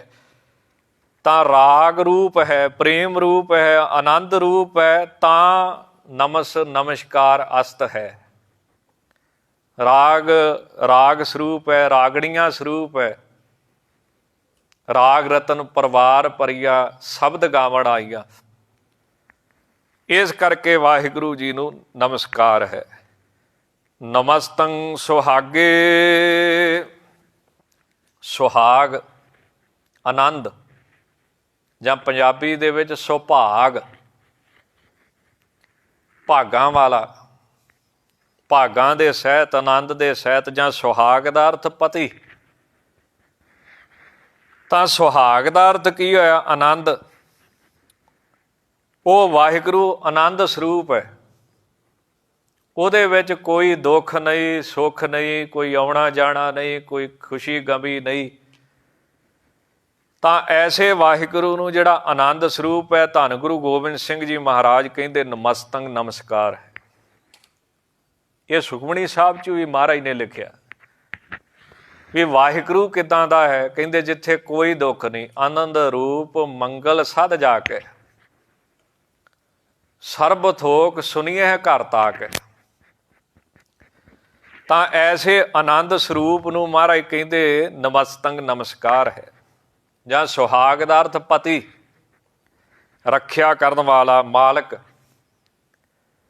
ਤਾਂ ਵਾਹਿਗੁਰੂ ਪਰਮੇਸ਼ਰ ਰੱਖਿਆ ਕਰਨ ਵਾਲਾ ਹੈ, ਪਤੀ ਹੈ, ਮਾਲਕ ਹੈ, ਸਹੁ ਹੈ। ਐਸੇ ਵਾਹਿਗੁਰੂ ਪਰਮੇਸ਼ਰ ਜੀ ਨੂੰ ਮਹਾਰਾਜ ਕਹਿੰਦੇ ਨਮਸਤੰ ਨਮਸਕਾਰ ਹੈ। ਨਮੋ ਸਰਬ ਸੋਖੰ ਨਮੋ ਸਰਬ ਪੋਖੰ। ਸੋਖੰ ਸਭ ਨੂੰ ਸੁਕਾਉਣ ਵਾਲਾ। ਉਹ ਕੌਣ ਹੈ? ਵਾਹਿਗੁਰੂ ਪਰਮੇਸ਼ਰ। ਉਹਨੂੰ ਨਮਸਕਾਰ ਹੈ। ਸੋਖ ਦਾ ਅਰਥ ਸੁੱਖ ਵੀ ਕਰਦੇ ਨੇ, ਸਭ ਨੂੰ ਸੁੱਖ ਦੇਣ ਵਾਲਾ, ਸਭ ਤੇ ਕਿਰਪਾ ਕਰਨ ਵਾਲਾ, ਘਰਾਂ ਦੇ ਵਿੱਚ ਖੁਸ਼ੀ ਆਨੰਦ ਦੇਣ ਵਾਲਾ, ਲੱਖ ਖੁਸ਼ੀਆਂ ਪਾਤਸ਼ਾਹੀਆਂ ਜੇ ਸਤਿਗੁਰ ਨਦਰ ਕਰੇ। ਤਾਂ ਐਸਾ ਕੌਣ ਹੈ? ਵਾਹਿਗੁਰੂ ਪਰਮੇਸ਼ਰ। ਉਹਨੂੰ ਨਮਸਕਾਰ ਹੈ। ਨਮੋ ਸਰਬ ਪੋਖੰ। ਪੋਖਣ ਵਾਲਾ, ਪਾਲਣ ਵਾਲਾ, ਸਭ ਦੀ ਰੋਜ਼ੀ ਰਿਜ਼ਕ ਦਾ ਧਿਆਨ ਰੱਖਣ ਵਾਲਾ, ਹਰੇਕ ਦੇ ਜੰਮਣ ਤੋਂ ਪਹਿਲਾਂ ਉਹਦਾ ਰੋਜ਼ੀ ਰਿਜ਼ਕ ਲਿਖਣ ਵਾਲਾ। ਉਹ ਕੌਣ ਹੈ? ਵਾਹਿਗੁਰੂ ਪਰਮੇਸ਼ਰ ਜੀ। ਉਹਨੂੰ ਮਹਾਰਾਜ ਕਹਿੰਦੇ ਨਮੋ ਨਮਸਕਾਰ ਹੈ। ਨਮੋ ਸਰਬ ਕਰਤਾ ਨਮੋ ਸਰਬ ਹਰਤਾ। ਸਭ ਨੂੰ ਕਰਤਾ ਕਰਨ ਵਾਲਾ, ਬਣਾਉਣ ਵਾਲਾ, ਪੈਦਾ ਕਰਨ ਵਾਲਾ। ਉਹ ਕੌਣ ਹੈ? ਵਾਹਿਗੁਰੂ ਪਰਮੇਸ਼ਰ। ਤਾਂ ਉਸ ਵਾਹਿਗੁਰੂ ਪਰਮੇਸ਼ਰ ਜੀ ਨੂੰ ਸੱਚੇ ਪਾਤਸ਼ਾਹ ਕਹਿੰਦੇ ਮੇਰੀ ਨਮਸਕਾਰ ਹੈ। ਨਮੋ ਸਰਬ ਹਰਤਾ। ਤਾਂ ਸਾਰਿਆਂ ਨੂੰ ਹਰਤਾ ਕਹਿੰਦੇ ਨਾਸ ਕਰਨ ਵਾਲਾ, ਖਤਮ ਕਰਨ ਵਾਲਾ। ਉਹ ਕੌਣ ਹੈ? ਵਾਹਿਗੁਰੂ ਪਰਮੇਸ਼ਰ। ਉਹਨੂੰ ਨਮੋ ਨਮਸਕਾਰ ਹੈ। ਨਮੋ ਜੋਗ ਜੋਗੇ ਨਮੋ ਭੋਗ ਭੋਗੇ। ਜੋਗ ਜੋਗੇ, ਜੋਗੀਆਂ ਦਾ ਵੀ ਜੋਗੀ ਰੂਪ। ਉਹ ਕੌਣ ਹੈ? ਵਾਹਿਗੁਰੂ ਪਰਮੇਸ਼ਰ। ਐਸੇ ਵਾਹਿਗੁਰੂ ਪਰਮੇਸ਼ਰ ਜੀ ਨੂੰ ਧੰਨ ਗੁਰੂ ਗੋਬਿੰਦ ਸਿੰਘ ਮਹਾਰਾਜ ਕਹਿੰਦੇ ਨਮਸਕਾਰ ਹੈ। ਜਾਂ ਜੋਗ ਜੋਗੇ ਦੋ ਸ਼ਬਦ ਨੇ। ਜੋਗ ਦੇ ਗੱਗੇ ਦੇ ਵਿੱਚੋਂ ਜੇ ਆਪਣੇ ਗੱਗੇ ਦੇ ਵਿੱਚੋਂ ਐੜਾ ਕੱਢੀਏ ਤਾਂ ਕੀ ਬਣ ਗਿਆ? ਜੋਗ ਅਜੋਗੇ। ਜਿਹੜੇ ਅਯੋਗ ਸਨ, ਅਸਮਰੱਥ ਸਨ, ਜਿਨ੍ਹਾਂ ਦਾ ਜੀਵਨ ਪਹਿਲਾਂ ਏਡਾ ਸੋਹਣਾ ਨਹੀਂ ਸੀ, ਉਹਨਾਂ ਨੂੰ ਵੀ ਜੋਗੇ, ਯੋਗ ਬਣਾਉਣ ਵਾਲਾ, ਸਮਰੱਥ ਬਣਾਉਣ ਵਾਲਾ, ਕਿਰਪਾ ਕਰਨ ਵਾਲਾ। ਜਿਵੇਂ ਬਾਣੀ ਦੇ ਵਿੱਚ ਆਉਂਦਾ ਨਾ, ਖਲ ਮੂਰਖ ਤੇ ਪੰਡਿਤ ਕਰਬ, ਪੰਡਿਤ ਤੇ ਮੁਗਧਾਰੀ, ਭਿਖਾਰੀ ਤੇ ਰਾਜ ਕਰਾਵੇ, ਰਾਜਾ ਤੇ ਭਿਖਾਰੀ। ਤਾਂ ਮੂਰਖਾਂ ਤੋਂ ਪੰਡਿਤ ਕਰਨ ਵਾਲਾ, ਜਿਵੇਂ ਧੰਨ ਗੁਰੂ ਹਰਕ੍ਰਿਸ਼ਨ ਸਾਹਿਬ ਮਹਾਰਾਜ, ਮੂਕ ਉਚਰੈ ਸ਼ਾਸਤਰ ਖੱਟ, ਪਿੰਗ ਗਿਰਨ ਚੜ੍ਹ ਜਾਏ, ਅੰਧ ਲਖੈ ਬਦਰੋ ਸੁਣੈ, ਜੋ ਕਾਲ ਕਿਰਪਾ ਕਰਾਏ। ਛੱਜੂ ਝੀਵਰ ਤੇ ਸਿਰ ਤੇ ਛਟੀ ਰੱਖ ਕੇ ਗੁੰਗੇ ਬੋਲੇ ਤੋਂ ਗੀਤਾ ਦੇ ਅਰਥ ਕਰਾਉਣ ਵਾਲੇ ਧੰਨ ਗੁਰੂ ਹਰਕ੍ਰਿਸ਼ਨ ਸਾਹਿਬ ਮਹਾਰਾਜ। ਅਯੋਗ ਸੀ ਪਰ ਯੋਗੇ ਕਰ ਦਿੱਤਾ, ਸਮਰੱਥ ਕਰ ਦਿੱਤਾ, ਲਾਇਕ ਕਰ ਦਿੱਤਾ।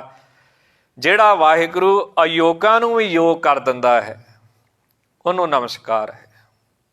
ਉਦਾਹਰਣ ਦੇ ਤੌਰ ਤੇ ਇੱਕ ਬੜੇ ਪ੍ਰਸਿੱਧ ਕਵੀ ਹੋਏ ਨੇ ਕਾਲੀਦਾਸ ਜੀ। ਏਡਾ ਵੱਡਾ ਮੂਰਖਾਂ ਵਾਲਾ ਜੀਵਨ ਸੀ, ਪਰ ਜਦੋਂ ਪ੍ਰਮਾਤਮਾ ਨੇ ਕਿਰਪਾ ਕੀਤੀ, ਵਾਹਿਗੁਰੂ ਨੇ ਕਿਰਪਾ ਕੀਤੀ, ਕਿੱਡੇ ਵੱਡੇ ਵਿਦਵਾਨ ਰਾਜੇ ਭੋਜ ਦੀ ਸਭਾ ਵਿੱਚ 1400 ਪੰਡਤ ਵਿਦਵਾਨ, ਉਹਨਾਂ ਪੰਡਤਾਂ ਦਾ ਸ਼੍ਰੋਮਣੀ ਕੌਣ ਸੀ? ਕਾਲੀਦਾਸ ਜੀ। ਪਰ ਜੋ ਉਹਨਾਂ ਦੀ ਘਟਨਾ ਵੇਖਣ ਨੂੰ ਜਾਂ ਸੁਣਨ ਨੂੰ ਜਾਂ ਪੜ੍ਹਨ ਨੂੰ ਮਿਲਦੀ ਹੈ, ਜਿਵੇਂ ਧਾਰਮਿਕ ਗ੍ਰੰਥਾਂ 'ਚ ਲਿਖੀ ਹੈ, ਉਹ ਜੇ ਸੁਣੋਗੇ ਪੜ੍ਹੋਗੇ ਤੇ ਹੈਰਾਨ ਹੋ ਜਾਓਗੇ। ਸਿਰੇ ਦਾ ਮੂਰਖ ਸੀ। ਜਿਸ ਦਰਖਤ ਤੇ ਬੈਠਾ, ਜਿਸ ਦਰਖਤ ਦੀ ਟਾਹਣੀ ਤੇ ਬੈਠਾ ਸੀ, ਸ਼ਾਖਾ ਤੇ ਬੈਠਾ ਸੀ, ਉਹਨੂੰ ਹੀ ਵੱਢੀ ਜਾਂਦਾ ਸੀ। ਰਾਜੇ ਭੋਜ ਦਾ ਇੱਕ ਪੰਡਤ ਸੀ, ਉਹਦੇ ਘਰ ਇੱਕ ਲੜਕੀ ਜੰਮੀ ਵਿਦਿਆ। ਬ੍ਰਾਹਮਣ ਪਰਿਵਾਰ ਸੀ, ਵਿਦਿਆ ਬਹੁਤ ਪੜ੍ਹਾਈ, ਨਾਮ ਵੀ ਉਹਦਾ ਵਿਦਿਆ ਤੇ ਵਿਦਿਆ ਵੀ ਬੜੀ ਪੜ੍ਹਾਈ। ਇੱਕ ਦਿਨ ਬ੍ਰਾਹਮਣ ਗੀਤਾ ਦਾ ਪਾਠ ਕਰਦਾ ਪਿਆ ਸੀ ਤੇ ਉਹ ਲੜਕੀ ਇੰਨਾ ਪੜ੍ਹ ਗਈ ਵੀ ਉਹਨੂੰ ਲੱਗਿਆ ਵੀ ਜਿਹੜਾ ਮੇਰਾ ਪਿਤਾ ਵਾ ਇਹ ਪਾਠ ਗਲਤ ਕਰਦਾ ਪਿਆ ਹੈ। ਉਹਨੇ ਕਿੰਤੂ ਕਰ ਦਿੱਤਾ। ਇਹ ਗੱਲ ਜਿਹੜੀ ਹੈ ਇਹ ਵਿਦਵਾਨਾਂ ਨੂੰ ਫਿਰ ਬੜੀ ਸਤਾਉਂਦੀ ਹੈ, ਦੁਖੀ ਕਰਦੀ ਹੈ।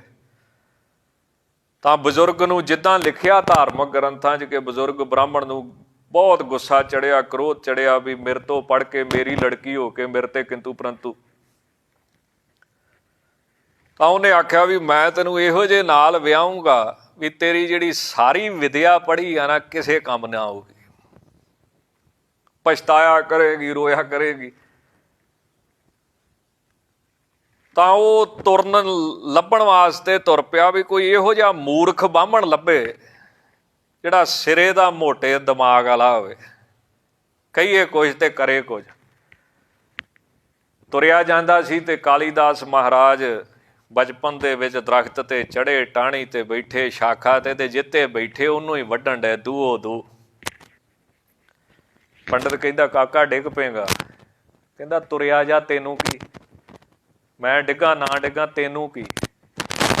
ਉਹ ਪੰਡਤ ਜੀ ਨੇ ਸਮਝਾਉਣ ਦਾ ਯਤਨ ਕੀਤਾ ਵੀ ਕਾਕਾ ਸੱਟ ਲੱਗ ਜੂਗੀ। ਕਹਿੰਦਾ ਮੈਂ ਤੈਨੂੰ ਦੱਸਾਂ ਵੀ ਜਾਂਦਾ ਕਿ ਨਹੀਂ ਚੁੱਪ ਕਰਕੇ, ਨਹੀਂ ਤੇ ਪਹਿਲਾਂ ਥੱਲੇ ਉਤਰ ਕੇ ਤੇਰਾ ਬਥਾੜਾ ਭੰਨਾ ਮੈਂ, ਬਹੁਤੀਆਂ ਮੱਤਾਂ ਦਿੰਦਾ ਮੈਨੂੰ ਤੂੰ। ਉਹ ਗੱਲ ਹੋਈ, ਵੱਢੀ ਗਏ। ਪੰਡਤ ਕਹਿੰਦਾ ਮੈਂ ਕਿਉਂ ਆਪਦਾ ਮੂੰਹ ਭਨਾਉਣਾ ਵਾ, ਜਦੋਂ ਭੁੰਜੇ ਵੱਜਾ ਵਾ, ਸੱਟ ਵੱਜੀ, ਸੱਟਾਂ ਲੱਗੀਆਂ ਤੇ ਪੰਡਤ ਜੀ ਬੜੇ ਖੁਸ਼ ਹੋਏ। ਕਹਿੰਦੇ ਵੀ ਆਹ ਜਿਹੜਾ ਮੁੰਡਾ ਨਾ ਇਹਦੇ ਨਾਲ ਵਿਦਿਆ ਵਿਆਹੁਣੀ ਆ। ਤੁਲਸੀਦਾਸ ਜੀ ਕਹਿੰਦੇ ਨੇ ਵੀ ਸੰਤ ਵੀ ਰਵਾਉਂਦੇ ਨੇ ਤੇ ਮੂਰਖ ਵੀ ਰਵਾਉਂਦੇ ਆ। ਵਾਹ ਫਰਕ ਇਹ ਆ ਵੀ ਸੰਤ ਮਰਨ ਤੋਂ ਬਾਅਦ ਰਵਾਉਂਦੇ ਆ, ਜਿਹੜੇ ਮੂਰਖ ਆ ਇਹ ਜਿਉਂਦੇ ਜੀ ਰਵਾਉਂਦੇ, ਤੁਹਾਨੂੰ ਸਾਰੀ ਉਮਰ ਰਵਾਉਂਦੇ। ਇਸ ਕਰਕੇ ਤੁਲਸੀਦਾਸ ਕਹਿੰਦਾ ਸੰਤਾਂ ਤੋਂ ਪਹਿਲਾਂ ਮੂਰਖਾਂ ਨੂੰ ਮੱਥਾ ਟੇਕੋ, ਜਿਹੜੇ ਤੁਹਾਨੂੰ ਗ੍ਰੰਥ ਲਿਖ ਲੈਣ ਦੇਣ, ਨਹੀਂ ਤੇ ਇਹਨਾਂ ਗ੍ਰੰਥ ਵੀ ਤੁਹਾਨੂੰ ਪੂਰਾ ਨਹੀਂ ਕਰਨ ਦੇਣਾ। ਉਹਨਾਂ ਨੇ ਪੁੱਛਿਆ ਕਾਕਾ ਕਿਹਨਾਂ ਚੋਂ ਆ? ਕਹਿੰਦਾ ਬ੍ਰਾਹਮਣਾਂ ਚੋਂ ਆ। ਪੰਡਤ ਜੀ ਨੂੰ ਚਾਅ ਚੜ੍ਹ ਗਿਆ। ਕਹਿੰਦੇ ਇਹ ਠੀਕ ਹੈ, ਮਹਾਂ ਮੂਰਖ ਆ, ਇਹਨੂੰ ਵਿਦਿਆ ਨਾਲ ਵਿਆਹੁਣਾ। ਚਲੋ ਵਿਆਹ ਹੋ ਗਿਆ, ਘਰ 'ਚ ਗਰੀਬੀ ਬੜੀ ਸੀ, ਉੱਥੇ ਜਿੱਥੇ ਵਿਆਹ ਹੋਇਆ ਉੱਥੇ ਹੀ ਰਹਿਣ ਲੱਗ ਪਏ ਕਾਲੀਦਾਸ ਜੀ ਮਹਾਰਾਜ। ਇੱਕ ਦਿਨ ਆਪਣੇ ਸਹੁਰੇ ਦੇ ਨਾਲ ਰਾਜੇ ਭੋਜ ਦੀ ਸਭਾ 'ਚ ਚਲੇ ਗਏ। ਉੱਥੇ ਕਿਸੇ ਨੇ ਰਾਗ ਸੁਣਾਇਆ ਤੇ ਕਾਲੀਦਾਸ ਨੂੰ ਸਮਝ ਤੇ ਨਾ ਆਈ, ਤੇ ਧੁਨਾਂ ਬੜੀਆਂ, ਟਿਊਨਾਂ ਬੜੀਆਂ ਸੋਹਣੀਆਂ ਲੱਗੀਆਂ। ਇਹ ਬੜਾ ਮਸਤ ਹੋ ਕੇ ਸਿਰ ਮਾਰੇ। ਰਾਜੇ ਭੋਜ ਦਾ ਇਰਾਦਾ ਵੀ ਪੰਡਤ ਦਾ ਜਵਾਈ ਆ, ਬਹੁਤ ਵੱਡਾ ਵਿਦਵਾਨ ਹੋਣਾ ਜਿਹੜਾ ਇੰਨਾ ਮਸਤੀ 'ਚ ਸਿਰ ਲਾਉਂਦਾ ਹੈ। ਤੇ ਰਾਜੇ ਨੇ ਖੁਸ਼ ਹੋ ਕੇ 2 ਸੋਨੇ ਦੀਆਂ ਮੋਹਰਾਂ ਦਿੱਤੀਆਂ। ਜਾ ਕੇ ਆਪਦੀ ਘਰ ਵਾਲੀ ਜਿਹੜੀ ਬਹੁਤ ਵੱਡੀ ਵਿਦਵਾਨ ਸੀ, ਵਿਦਿਆ ਨੂੰ ਕਹਿੰਦੇ ਤੂੰ ਮੈਨੂੰ ਸਭਾ 'ਚ ਨਹੀਂ ਜਾਣ ਦਿੰਦੀ। ਰਾਜੇ ਨੇ 2 ਸੋਨੇ ਦੀਆਂ ਮੋਹਰਾਂ ਦਿੱਤੀਆਂ। ਲੜਕੀ ਨੂੰ ਇਹ ਡਰ ਸੀ ਵੀ ਜਿੱਦਣ ਇਹ ਮੂਰਖ ਬੋਲ ਪਿਆ ਉਦਣ ਸਭ ਨੂੰ ਪਤਾ ਲੱਗ ਜਾਣਾ ਵੀ ਰਾਜੇ ਦਾ ਜਵਾਈ ਕਿੱਦਾਂ ਦਾ ਹੈ। ਉਹ ਕਹਿੰਦੀ ਤੂੰ ਰਾਜੇ ਦੀ ਸਭਾ 'ਚ ਨਾ ਜਾਇਆ ਕਰ, ਉੱਥੇ 1400 ਵਿਦਵਾਨ ਰਹਿੰਦਾ ਹੈ ਰਾਜੇ ਭੋਜ ਦੀ ਸਭਾ 'ਚ। ਪਰ ਕਾਲੀਦਾਸ ਜੀ ਘੱਟ ਹੀ ਕਿਸੇ ਨੂੰ ਮੰਨਣ ਵਾਲੇ ਸੀ। ਇਹਨਾਂ ਤੇ ਲੱਤ ਬਾਂਹ ਵੀ ਬਣਾ ਲਈ ਸੀ। ਜਿਹੜੀ ਟਾਹਣੀ ਤੇ ਬੈਠੇ ਸੀ ਉਹਨੂੰ ਵੱਢ ਵੱਢ ਕੇ, ਭਾਵੇਂ ਕਿ ਪੰਡਤ ਨੇ ਬੜਾ ਰੋਕਿਆ ਸੀ, ਤਾਂ ਜਿਹੜੇ ਕੰਮ ਤੋਂ ਰੋਕਦੇ ਉਹੋ ਹੀ ਕਰਦੇ ਸੀ। ਕਹਿੰਦੇ ਸਭਾ 'ਚ ਨਹੀਂ ਜਾਣਾ, ਕਹਿੰਦਾ ਮੈਂ ਤਾਂ ਰੋਜ਼ ਜਾਊਂਗਾ। ਚਲੋ ਵਿਦਿਆ ਨੇ ਆਖਿਆ, ਘਰ ਵਾਲੀ ਨੇ ਆਖਿਆ ਵੀ ਜੇ ਰਾਜੇ ਨੇ ਪੁੱਛ ਲਿਆ ਵੀ ਸਿਰ ਤੇ ਬੜਾ ਹਿਲਾਉਣਾ ਵਾ, ਰਾਗ ਕਿਹੜਾ ਵਾ ਤੇ ਕੀ ਜਵਾਬ ਦੇਵੇਂਗਾ? ਕਹਿੰਦਾ ਇਹ ਤੇ ਮੈਨੂੰ ਵੀ ਨਹੀਂ ਪਤਾ। ਕਹਿੰਦੀ ਇਹ ਟਾਈਮ ਫਿਰ ਧਨਾਸਰੀ ਰਾਗ ਦਾ ਹੁੰਦਾ, ਕਿਉਂ ਪੜ੍ਹੀ ਬੜੀ ਸੀ ਤੂੰ। ਰਾਜੇ ਨੂੰ ਕਹੀਂ ਧਨਾਸਰੀ। ਫਿਰ ਵਿਦਿਆ ਵਿਚਾਰੀ ਸੋਚਣ ਲੱਗੀ ਵੀ ਇਹਨੂੰ ਧਨਾਸਰੀ ਚੇਤੇ ਰਹੂਗਾ ਸਵੇਰ ਤੱਕ।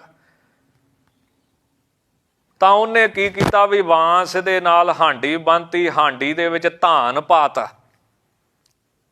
ਤੇ ਕਹਿੰਦੀ ਜਦੋਂ ਚੇਤਾ ਭੁੱਲਣ ਲੱਗੇ ਤੇ ਹਾਂਡੀ ਜਿਹੜੀ ਵਾਸ ਨਾਲ ਬੰਨੀ ਇਹਨੂੰ ਲੈ ਜੀ ਨਾਲ, ਤੇ ਧਾਨ ਨੂੰ ਚੇਤੇ ਕਰਕੇ ਤੈਨੂੰ ਚੇਤੇ ਆਊਗਾ ਧਨਾਸਰੀ। ਉਹ ਗੱਲ ਹੋਈ। ਅਗਲੇ ਦਿਨ ਫਿਰ ਰਾਜੇ ਦੀ ਸਭਾ 'ਚ ਗਿਆ।